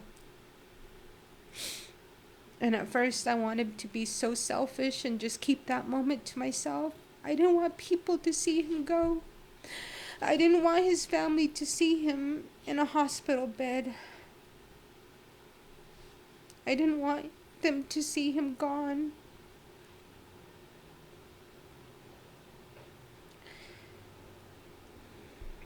But I also felt like my children needed to have that closure with the rest of the family. So I stopped being selfish and I made the phone calls. And I asked his family to come out because he was going to be taken off the ventilator soon. And for a lot of the family, it was complete shock. Nobody knew that he was in the hospital. And everybody tried to get mad at me with every phone call I made, but everybody knew that getting mad at me didn't make any point. There was no point to it, so they said okay. And I called Bernice, Dave's youngest sister, and I told Bernice everything, and she said, I'll be there tonight. She was the first person that showed up. And I sat in the lobby with Bernice and I told her everything. I told her how Dave was doing drugs and how he was drinking and how that's killing him now. And she says, how do you know that? How do you know it's the drugs? And I told them the doctors had run a bunch of tests. They did a brain scan, and this latest one is showing a lot of the effects of the drugs he did. And they said that the meth that he did was a really bad mixture. And they said it might have been black meth, it might have been yellow meth. I didn't know there were different types of meth. Meth is meth to me. And they said he probably just had a really bad batch of methamphetamines. And it was crystallizing again back in his brain. And that's why he wasn't able to sleep for 3 days at home. He was already losing his mind there. The meth was already taking effect in his brain. So when he finally did lay down, it had all settled to the back of his head, to the back of his brain. And they didn't know that until about 7 days after he was admitted into the hospital. They could see it in some of the scans, but they weren't sure until more of it was seen. And then they said, we could keep pumping him with medicine with that very small chance that he could come out of this. But if he does, you need to understand that he's not going to be able to walk. He's not going to be able to talk. He may not even be able to move or eat or swallow or breathe on his own. What you see in him now is probably how he's going to be if if we're able to hang on to him and bring him out of this. This is his state now. And they said, what do you want to do? And I told Bernice, call everybody in and tell them that we're going to take him off the machine tomorrow. So I talked to the doctors and I told them we're just going to turn everything off and that's it. So the next day the family shows up and everybody's in the lobby. And I called my kids out of their dad's room and we all got into the lobby and I said in front of my children to his family,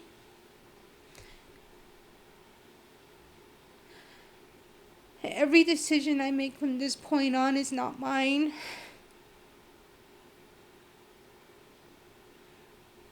I'm going to make the decision to do whatever my children want. My only job is that those decisions get heard by the doctors. That they're going to do what my children want. This is not up to me. And y'all can hate me all you want. But you need to understand that this is what my children want for their father. And I just turned around. I just left because I knew. They didn't like me for a lot of things, but I knew that this was the one thing that was going to put them over the edge. I couldn't handle it, so I just turned around. I just walked off.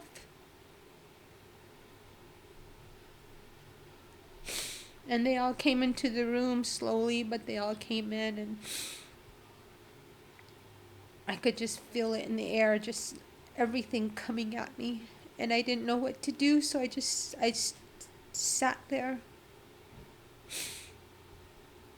I remember being so stoic and I didn't want to show energy because energy was emotion and my emotion was going to be so weak because I was just so broken down at that point. But I sat there and I could feel everybody staring at me and everybody's mean, nasty thoughts at me. But I couldn't break down because I had to be strong for my children.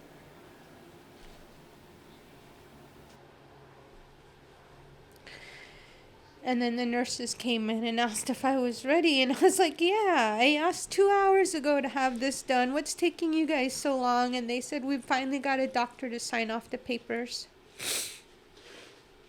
And so I turned to my kids and said, how do you want to do this? And they said, we don't know. So I said, let's ask everybody to leave.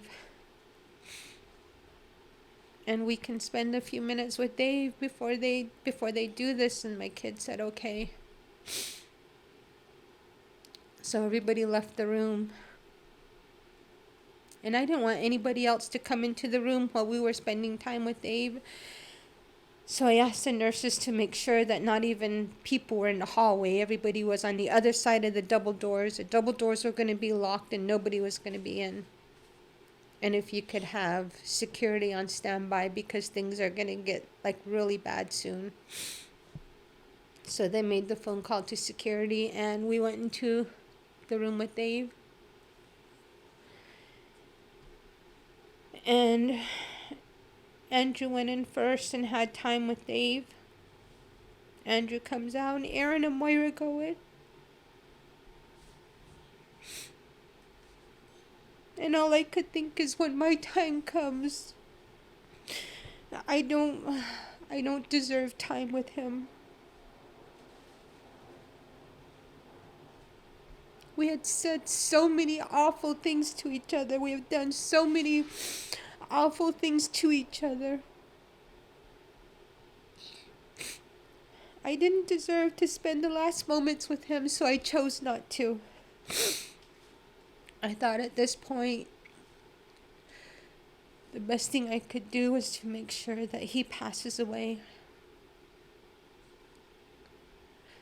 That he's not one of those people that lingers after machines get turned off. I wanted him gone right then and there so that he wouldn't have to suffer any more than he has already. So when my children came out, I went in there with the nurses. And the nurses said, "What are you doing?" I said, "I have specific things I want done." And they just kind of looked at me like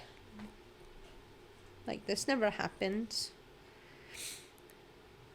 And I asked him, "Do you guys have morphine?"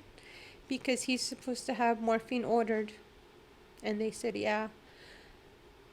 I said, "I refused the last 2 doses of morphine because I wanted those 2 saved for now." And they said, "We don't understand." I said, "You're going to understand. I know you're going to understand." I said, "My husband is having a lot of pain." I said, "I would like for you to give him the 2 doses of morphine because he's hurting. You can see the agitation. And just after you give him the morphine, I want you to turn everything off." And then they said, "Ma'am, I don't think you can do that." I said, "I worked in the medical field." I said, "I've never asked for somebody to do this, but I've seen other people do it. And I know it's possible. And I'm asking you to help my husband pass away as smooth as possible. Please give him the 2 doses of morphine and turn off the machines now, please. I am not going to leave until you do this."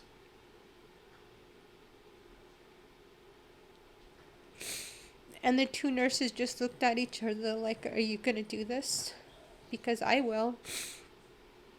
And the nurses says, "We'll both do it together."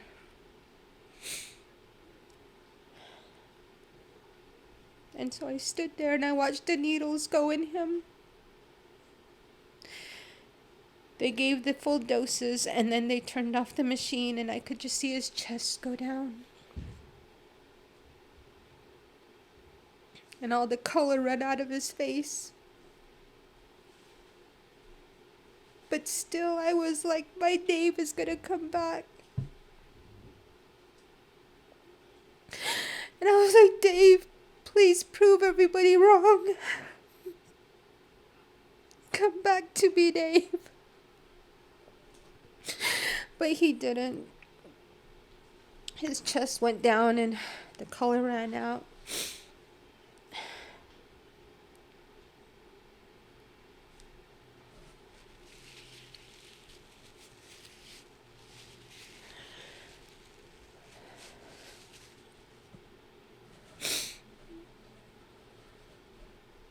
And then you ask your children to come back in. And my oldest one says, "Let's go now. Dave's gone." And I was like, "No, don't say that." He said, "Sam, Dave is gone." I was like, "Please don't say that."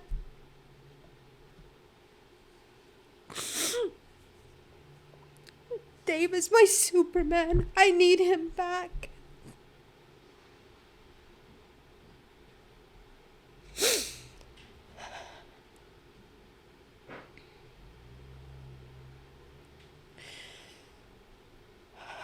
So we went to the hospital for my husband to return home, only ended up leaving without him.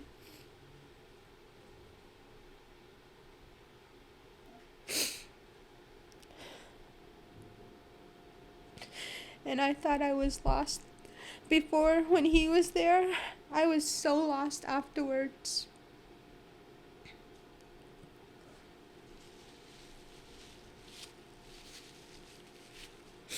But you go back to his home, his apartment. and you look around at everything, and then you see your kids just standing there like they don't know what to do. So I told my son Aaron, go home. I lied and I said, I am so tired, I need to go to bed. And so I go to bed and I just cried. I cried till no more tears came out of me.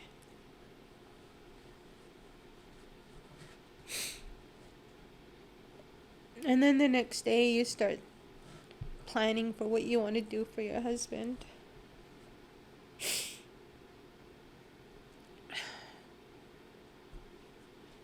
I never thought that I would be the one putting my husband to rest. I thought it would be the other way around.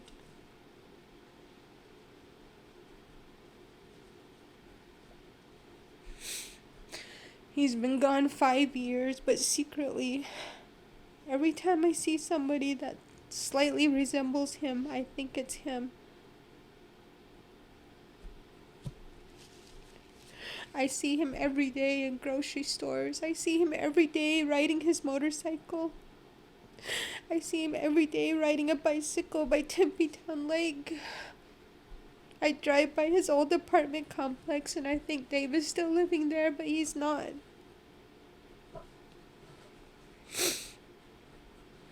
And sometimes when something comes up, my son's birthday or something, I always think, what would Dave do? What would Dave have done? What would Dave have said? I wish I could do things for my children that my husband would have been able to do for them. Why did he have to leave? Why did he finally show his weakness to something?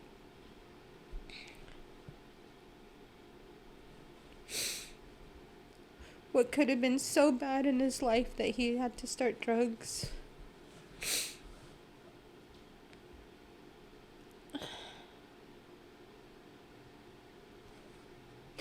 Did he think of us before he started doing drugs each and every time? Did he think about losing his kids? Did he think about this could be his last time?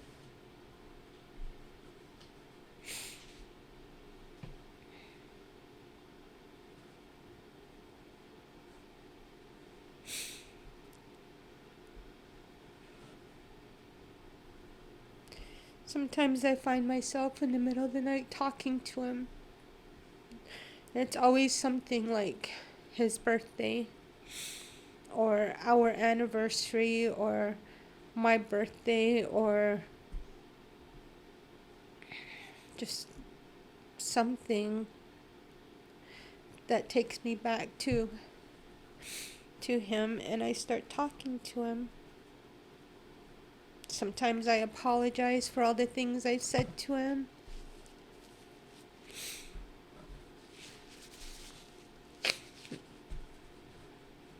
I apologize and try to reason and be like, I should have been a different person. It was all my fault.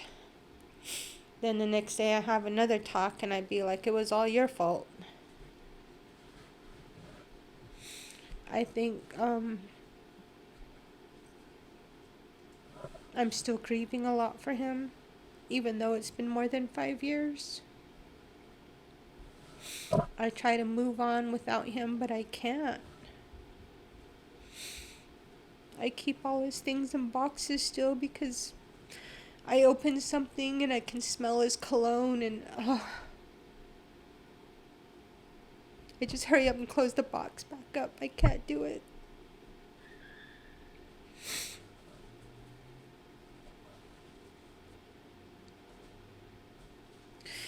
The other day I opened up a box and I found an old picture of us.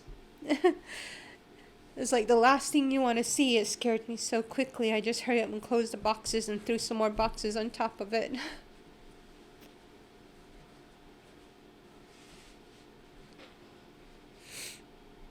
People always say that grieving gets easier, that you start to forget about them over time, and it hasn't happened for me. Even though he's left me only 5 years ago, that's when he passed away. We've been separated long before that.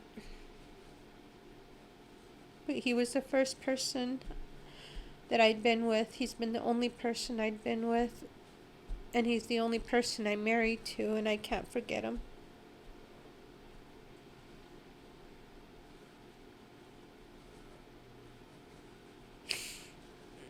Things haven't gotten easier. Things have just gotten harder.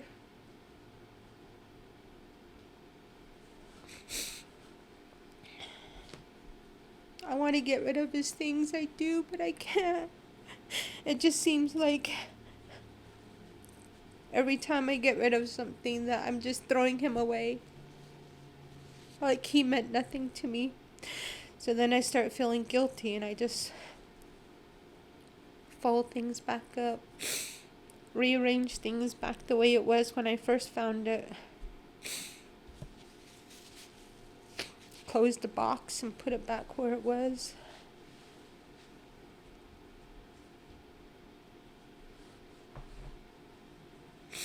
Then other days I get really angry with him. And I'm just like, he doesn't care if I throw this away, so I'll throw away a couple of things. And the other day I went back out to the dumpster and brought back in a couple of shirts I'd thrown away because I felt guilty.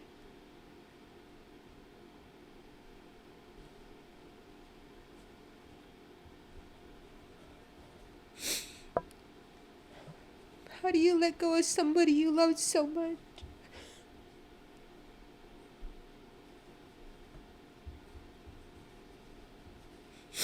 I've known him since I was 15 years old. I was with him more than half of my life. And even though I talk a lot of shit,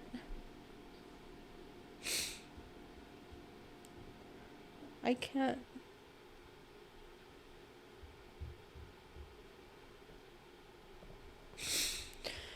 I just want him here with me forever.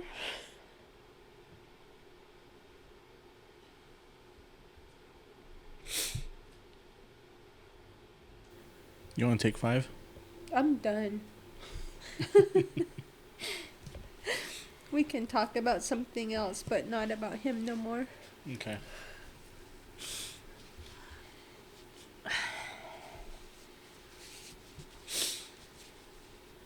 You want to take a short break?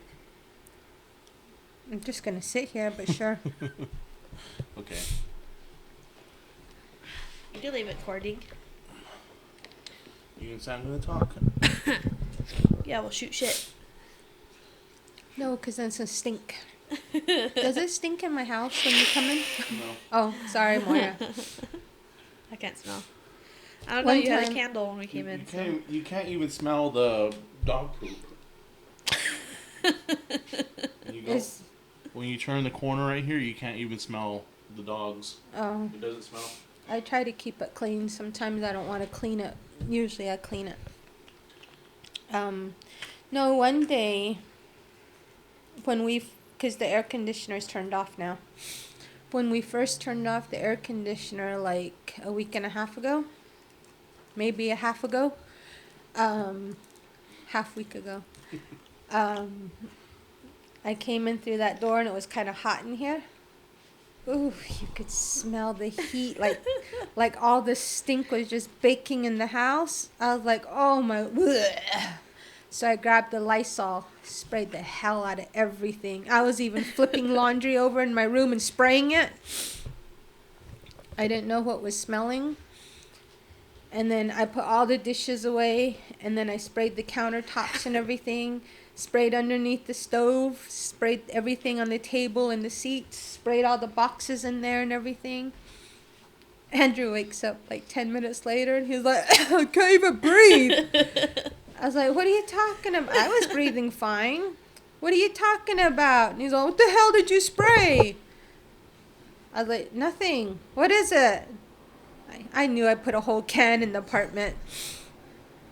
I said, nothing. What is it? And he's all, I can't breathe. He's all, all over in the bathroom. And then I guess he felt some of the Lysol on the toilet bowl seat. Because I was like, shh. And then he came out and he's all, it stinks in the house now. I was like, it stunk before. That's why I did it. And then to make it worse, this is what I think it was. The dogs had a bunch of pee there and I sprayed the hell out of it. I was just like, psh, something stinks. Psh. And I think that's what he smelt. So I hurried up and ran over there and picked it all up and cleaned. Put some bleach down and cleaned the floors and everything and changed the pads and threw it in the trash. Took the trash out.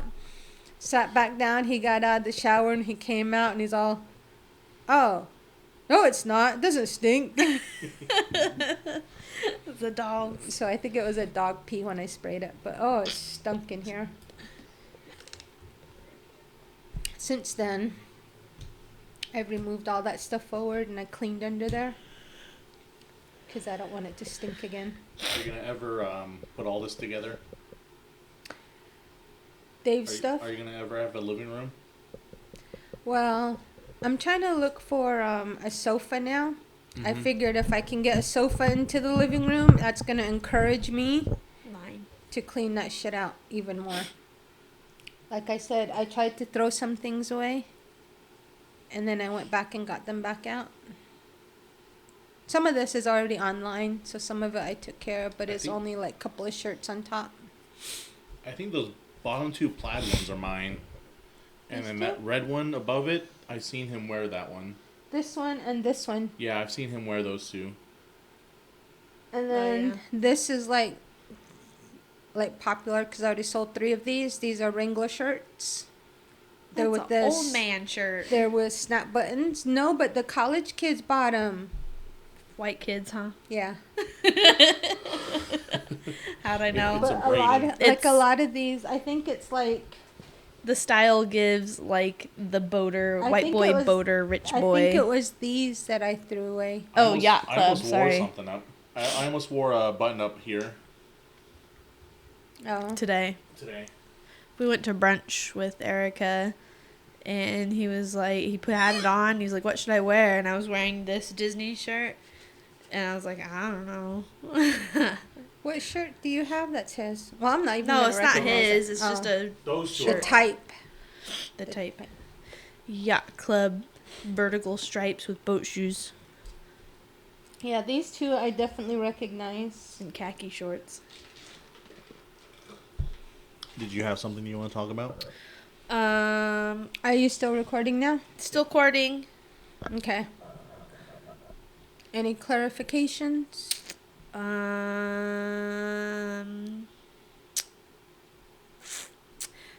Clarifications? Okay. Gotta get my singing voice out. I'm just kidding.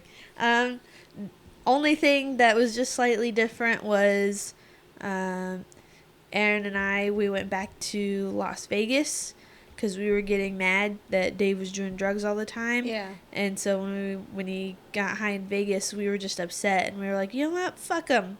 So we dropped him off. We were going to drop your ass off at home. You're ruining our fun for New Year's. Jesus Christ, why would you do that? So we dropped him off. Andrew stayed. You went over. Aaron and I were like, we're going back to Vegas, man. It's not even New Year's yet. So we drive back to Vegas.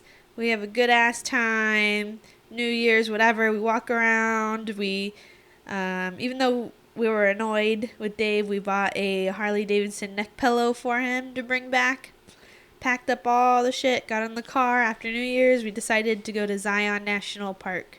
So we went to Zion National Park, and we took pictures, and I sent him some pictures of us there, and he didn't respond, and I was like, okay, well, that's weird, I guess. He didn't respond. Normally, he would be like, oh, that's cool, where are you at, or whatever, and he didn't. And so I was like, well, maybe he's still high or something. I don't know. It feels like that was a long time since then, but whatever. And then I think we were already starting to drive home when you called and said that there was something wrong. And so Aaron was like, I don't know. Sam just said something was wrong and we got to get home. And he's like, I don't know what's wrong with Dave. he's like, whatever. So we just drive. I don't know how long of a drive it was from Zion to back here in Phoenix. Maybe like 6 hours. So we just drive all the way back. And I had just started my job at Amazon. It's almost 6 years ago. So Dave passed away almost 6 years ago. Yeah, in January. Yes, January. And so I remember I just barely started this job. I was only like 4 weeks into the job. I still wasn't used to standing on my feet all day. I had blisters on my feet. I was tired, having to get up early. But then we were going to the hospital every day after work. And we'd be there till like midnight. And then you would always be like, take Moira home. She's so tired. Look at her. She has to be up in a few hours to go to work. And I'm all, I'm so tired. And then I was like, God, I can't do this. I need to, like, I don't know, quit my job or something. This is hard. And then I was like, no, this is just for a little bit. It's only hard because we're coming to the hospital every day and I'm tired. And we're staying up late, and I'm going off like 4 hours of sleep. I just want to throw up all the time because I'm so tired. And then, and it was just a lot.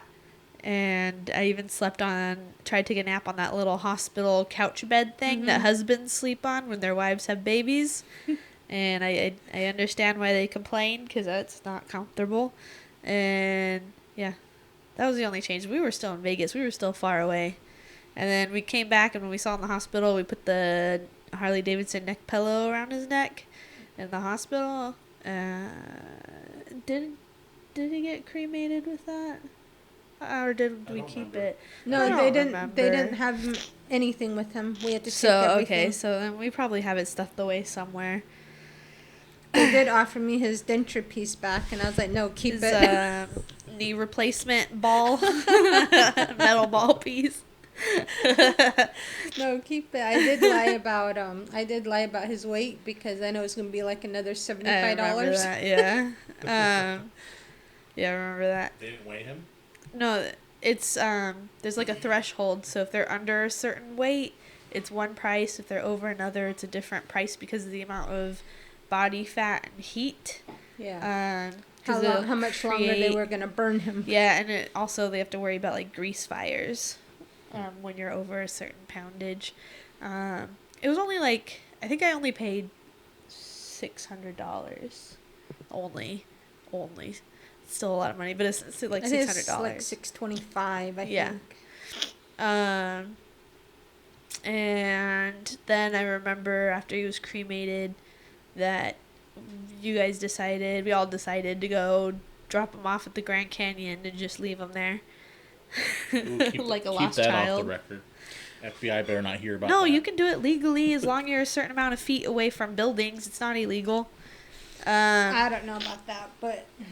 So we hiked down to the bottom of the Grand Canyon and spread his ashes. And we hiked all the way back up. And it took us forever. Because Sam, you're a slow hiker. And you don't have the muscles. And how many times I almost fell off the edge? Quite a few. We did see mountain goats, which I thought was pretty cool. Remember the mountain goats near the... We were like... the sun was setting, so it was still kind of bright out. And we were near one of the restrooms / like water refill station. And there were some mountain goats off to the side, just standing on the cliffside or something. And we were all like wobbly, like, look at the mountain goats. I vaguely remember something, but not really. And we climbed out at like midnight. We got out at midnight. I remember we started late too. I think it was like 11. We started at like 10 o'clock in the morning and then came out close to midnight. And no training. So no stretching. We just did preparing. it. So if you think the Grand Canyon is scary, if you go on this main trail, you're fine. It's okay. This Bright Angel Trail we did. So if you ever want to visit Dave, it's Bright Angel Trail. He's not there no more. Next to the Indian Gardens. He's not there anymore. He washed away in the rain somewhere. Blew away in Where the does wind. Where does the Colorado River go? Down to California? Down to California. He's in California. He's in Mexico chilling in the ocean. Yeah, he's gone, but I always still want to go back. The only thing I'm afraid of is to hike back up. Oh, God. And we did it in the middle of summer. Yeah. We did it in July. Yeah, I remember Yeah, that. for his birthday. Was it July or was we it did September? No, we did it in July for his birthday, which that was crazy. I'm not going in July ever again. I think no matter what time of year you go, it's still going to be super hard for me. Well, hard, yes, but you can do hard without it being hot. I mean, my core temperature is still going to get as hot as it was in July. Even if I go in December, I'm still going to be all sweating and red and dying and bitching and cussing. Yeah, but it won't be July. Did I tell you my it's not even a theory, it's just the thing with the number 11. Did I tell you that? No. Okay. I don't even know about that. What? Yeah, you do. I've told you. You just don't remember. But he was born on the 11th. Oh, How yeah. does this play? Hold on. You're Wait. married on So, the 11th. yeah, hold on. And I'm your 11th husband. Aaron was born on the 11th. Uh-huh. Okay. Dave died on the 11th. We got married on the 11th. My grandma died on the 11th. There's a lot of 11s. I have $11. Do you? And 11 cents. Well, I have lots of cents, but What you're else just like was it? 11, 11, 11. 11, Taylor 11, Swift's 11, favorite. 11, 11. Taylor Swift's lucky number is 13, so 13. you guys were so close. That's okay. Well, if Dave didn't pass away, we wouldn't even be married.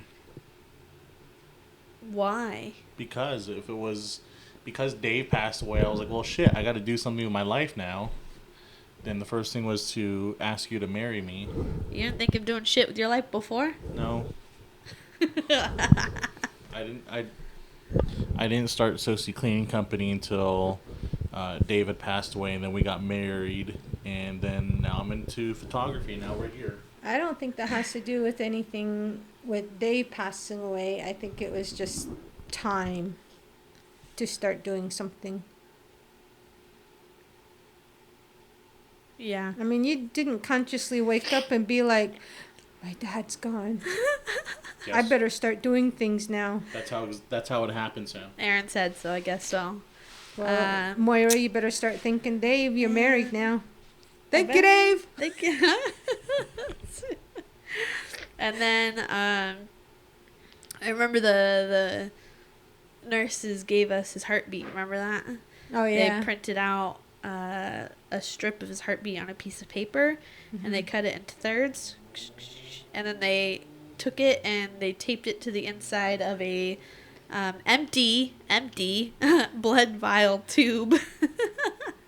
So that way we could each take a piece with us of his final heartbeat before they turned everything off. And that was really nice of that lady. I came across that one time. I've got it in my jewelry box. I just kind of shook and put it back. I think Aaron said he maybe wants to get a tattoo of that. Yeah, if I ever get my first tattoo, I want it to be right here underneath my watch band. I don't know if on top or if underneath. That's a cool idea. Be a basic girl and do it underneath the inside of your wrist. I want to over my tramp stamp. Your ass crack? Oh. My tramp stamp. That tattoo artist is going to be like... It's going to be all trying inverted. to spread your cheeks. He's going to have to tape your cheeks Go to on, the table. You're like, gross. And I remember that time. I remember what you said. I just don't remember if you remember what you said. uh-oh. So, it was when there was a Fort McDowell powwow, and even though Dave was there and you were there, you guys kept pretty far apart, or like you wouldn't be there until after he left, or he wouldn't come till after you left, or whatever. And the Fort McDowell powwow it's a powwow, Native American powwow, and it's got a carnival right next to it, and then there's a rodeo. And the carnival always has, like, one of the nights is free, and you can just go ride all the rides. Super janky, but whatever, doesn't matter. And he came, and he would always come to powwows and buy us, like, a fry bread or a dinner, like mutton sandwich or a Navajo taco or whatever.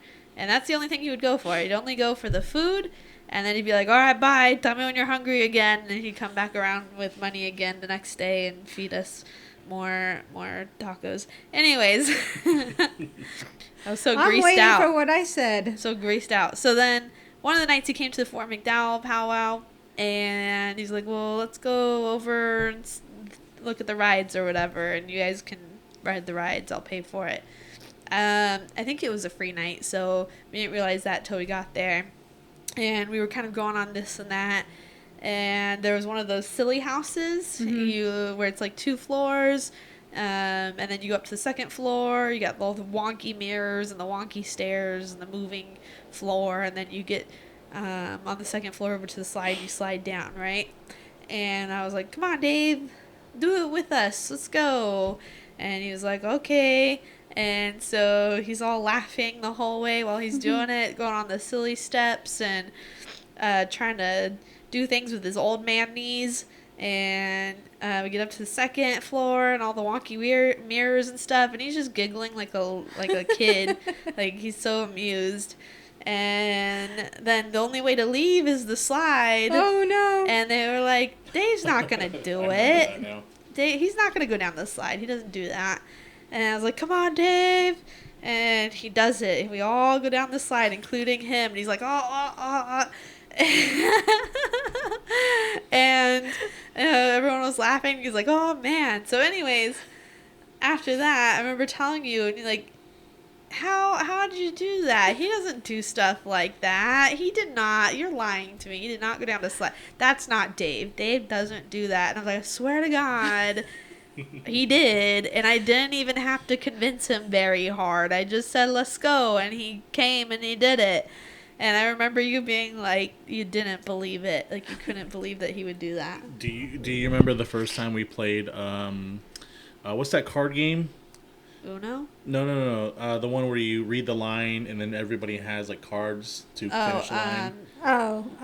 Cards Against Humanity, Cards Against Humanity. Or we also played What Do You Meme? No, I remember specifically Cards Against Humanity. The first time we played it with him, and he was laughing so hard because he couldn't read the first card, and then we had cards.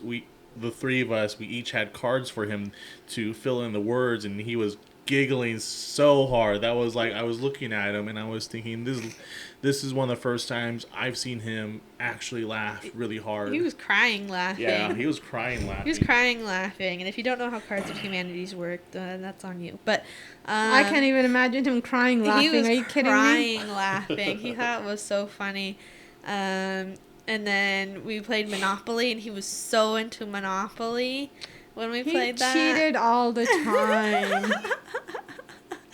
I think I play dirty just like him, just to. You did. You started after a while. I play dirty just like him because of him. Once we all confirmed that he was cheating, I remember you started doing what he was doing. And then he was so, like, once a couple of you guys were out, he was so, like, content, like, no, we gotta keep going, you need to win, and everyone else was like, it's game over, it's been an hour, and he's like, no, you gotta keep going. You guys didn't even see how he would pay himself $200 before he passed go? He would pay himself, and then he would pass go and be all like, oh, $200. Yeah. And then you guys would be just like, woohoo! I'd be like, But I didn't want to say anything. Yeah, the last time I played Monopoly, we were playing with Sky and Elena. And Elena is so, like, gentle. She's like indecisive. And because we were playing with her, I had cards that I needed from her. And I had sets of cards. But she had one very specific card I needed to complete my setup. And I was like, I'll give you these properties. Just give me that one. She's like, no, I don't think so. And we'd keep playing, and Sky and Moira, they would start getting more and more properties that they need. And I was winning at the very beginning, but because Elena would not trade with anyone besides Moira, I ended up losing first, and I was so upset, so I haven't played since. I hate you, Elena. Sore loser. It's just how the game works. You just gotta deal with it. Just let it go. I will never play again with Elena. You hear that, Elena? You call me when you play Monopoly with Aaron next time. Be like, he's playing. Sam, he's playing with me. And then he would always, I used to think that he was crazy because he would always call us. It'd be like 11 o'clock at night. And he'd be like, you want to go eat? You hungry? And I would always complain to Aaron, like, I'm in bed by like 8 or 9. Like, no, I don't want to go eat in the middle of the night. I gotta go work tomorrow or whatever. But 50% of the time I'd be like, and we'd go. And it'd be like Whataburger or In-N-Out. And I'm like, how is he up in the middle of the night? And he wants us to eat in the middle. It's always in the middle. It's never in the middle of the day. It's always in the middle of the night now or we late know at why. night. Well, maybe, but he wasn't crazy. He just probably lonely. I know. A lot of the times he did that because he didn't want to be alone. Yeah. And so we would go and hang out, and he'd pay for us, and we'd eat, and then just go home and pass out again. I saw because he was in counseling for a long time, apparently. He Yes. never told me that, and nobody told me. But after he passed away, I was cleaning out his room, and he had all these papers from his counseling sessions. One of them was like a lot of negative things on there, but one of them was like, what's your favorite thing to do to get over a bad moment or a bad day or a bad time? And it says, take my children to eat out. Yep. And it was always Golden Corral. I'd be like, ugh. Heck yeah. No, we just ate there. I'm grossed out. I know. You guys are still grossed out now. That must have been a lot of Golden Corral. And there was actually a point in time where he barbecued so much meat weekend after weekend that I became a vegetarian for like 3 solid months because meat made me so sick because he made it so often. Because anytime we'd barbecue, it'd be like pork ribs and chicken and beef and steak, and then like hamburger, what are your hot dogs, and then hamburger, hot dogs, and what are your sides? You can get like macaroni, potato salad, and that's it. The but it was ambrosia. mostly just meat, and he just was like meat for like a month, and I got so grossed out. I didn't eat meat for like 3 months. It was anytime we'd go to like Bar Louie, which does burgers. Mm-hmm. They have a vegetarian. Yeah. They have a vegetarian option, which is just a big fat portobello mushroom, and I would just get that. There's no meat. That was Dave's favorite too. Oh, he did like that too, but he liked his with the meat on it. At first, I'm kind of like, oh, that sounds so good, but then you say week after week, I'm like, ugh. It was a lot. Yeah, since then we haven't had pork ribs that he used to make. Mm-hmm. We haven't been to Bar Louie ever. Not really. Since then, we haven't really gone to Golden Corral either. Not really. You went with often. me once. Yeah, not. And you guys were like, times. gross. Oh yeah, now I Not remember. into And then I try to tell you, let's go, and you're just like, no, thank you. Thanks. Like, dang, No nobody thanks. wants to go with me. Or as teenagers, he'd always be like, let's go to Las Vegas. And I'm like, Again? like, not only again, but especially like the first few times, like, I grew up kind of sheltered, so it's like, I've never been to Vegas. I don't even know if my parents will let me go to Vegas, but after the first few times, like, yeah, Dave wants to go to Vegas again. They'd be like, okay. How did your dad feel about Dave? I don't know. He I don't never know. he I never don't said think- nothing to They you? never met each other. Yeah, but I mean, he's taking care of Dave's son in your home. He didn't ask. My dad has the mentality of just like Whatever. not whatever, but like if they don't want to talk about it, I'm not gonna pry. Type of a thing. That's somebody else's child. I'd have like 1,001 questions. But by the time Aaron like moved out and moved in with us, we were already like 18, 19. We were adults already, so it's kind of like whatever. Now if we were still 16, that's a different story, because that kid not legal. You know, I never really got to know Sean until he moved into his Chandler house, and that's when I started to like talk to him and have conversations just between him and I. And it wasn't like long. It would be like 10 minutes at the max, and then I'd be back in 2 weeks and I'd talk to him again. And you were talking about when we went to high school, when we went to college together. That was the same thing. I didn't know you until we had that Navajo class together. That was when I started like clicking, like, oh, this is my mom, I should talk to her more.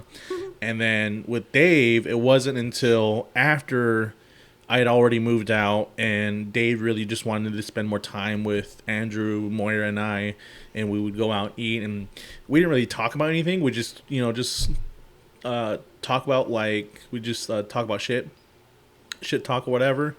So I really never had that connection with Dave.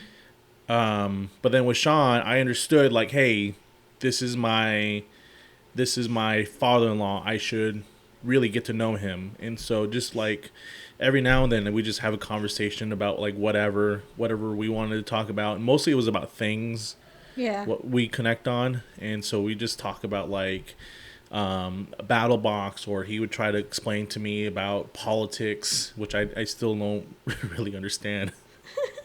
He'd be like, yeah, blah, blah, blah, blah, blah. And I'm like, okay. And I'd be looking at him like, I'm trying to understand, but I don't know I don't really care about this. I know. I've listened to you guys have a conversation while I'm pretending to clean.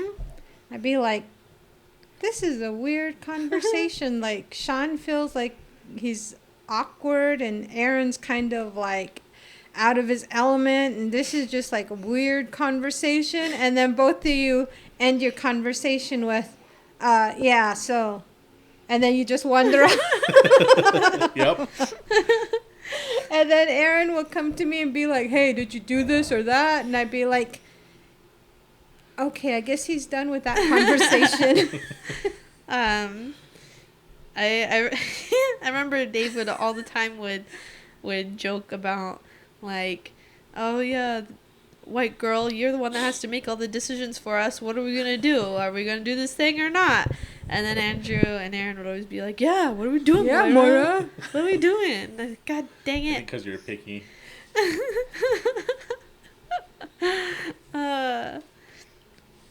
Moira, do you want to go see a movie, or are you too tired for that? Moira, you want to go out to eat? Or are you full already? And I'm like, I remember one time I was crossing the street from my mom's house to that apartment I lived in. Somebody freaking almost ran over me. It wasn't until like, I don't know, like a year after Dave passed, Andrew says, oh yeah, remember that time? I was like, I knew it. That scared me. Well, do you want to end it here? You can always come back. I don't know.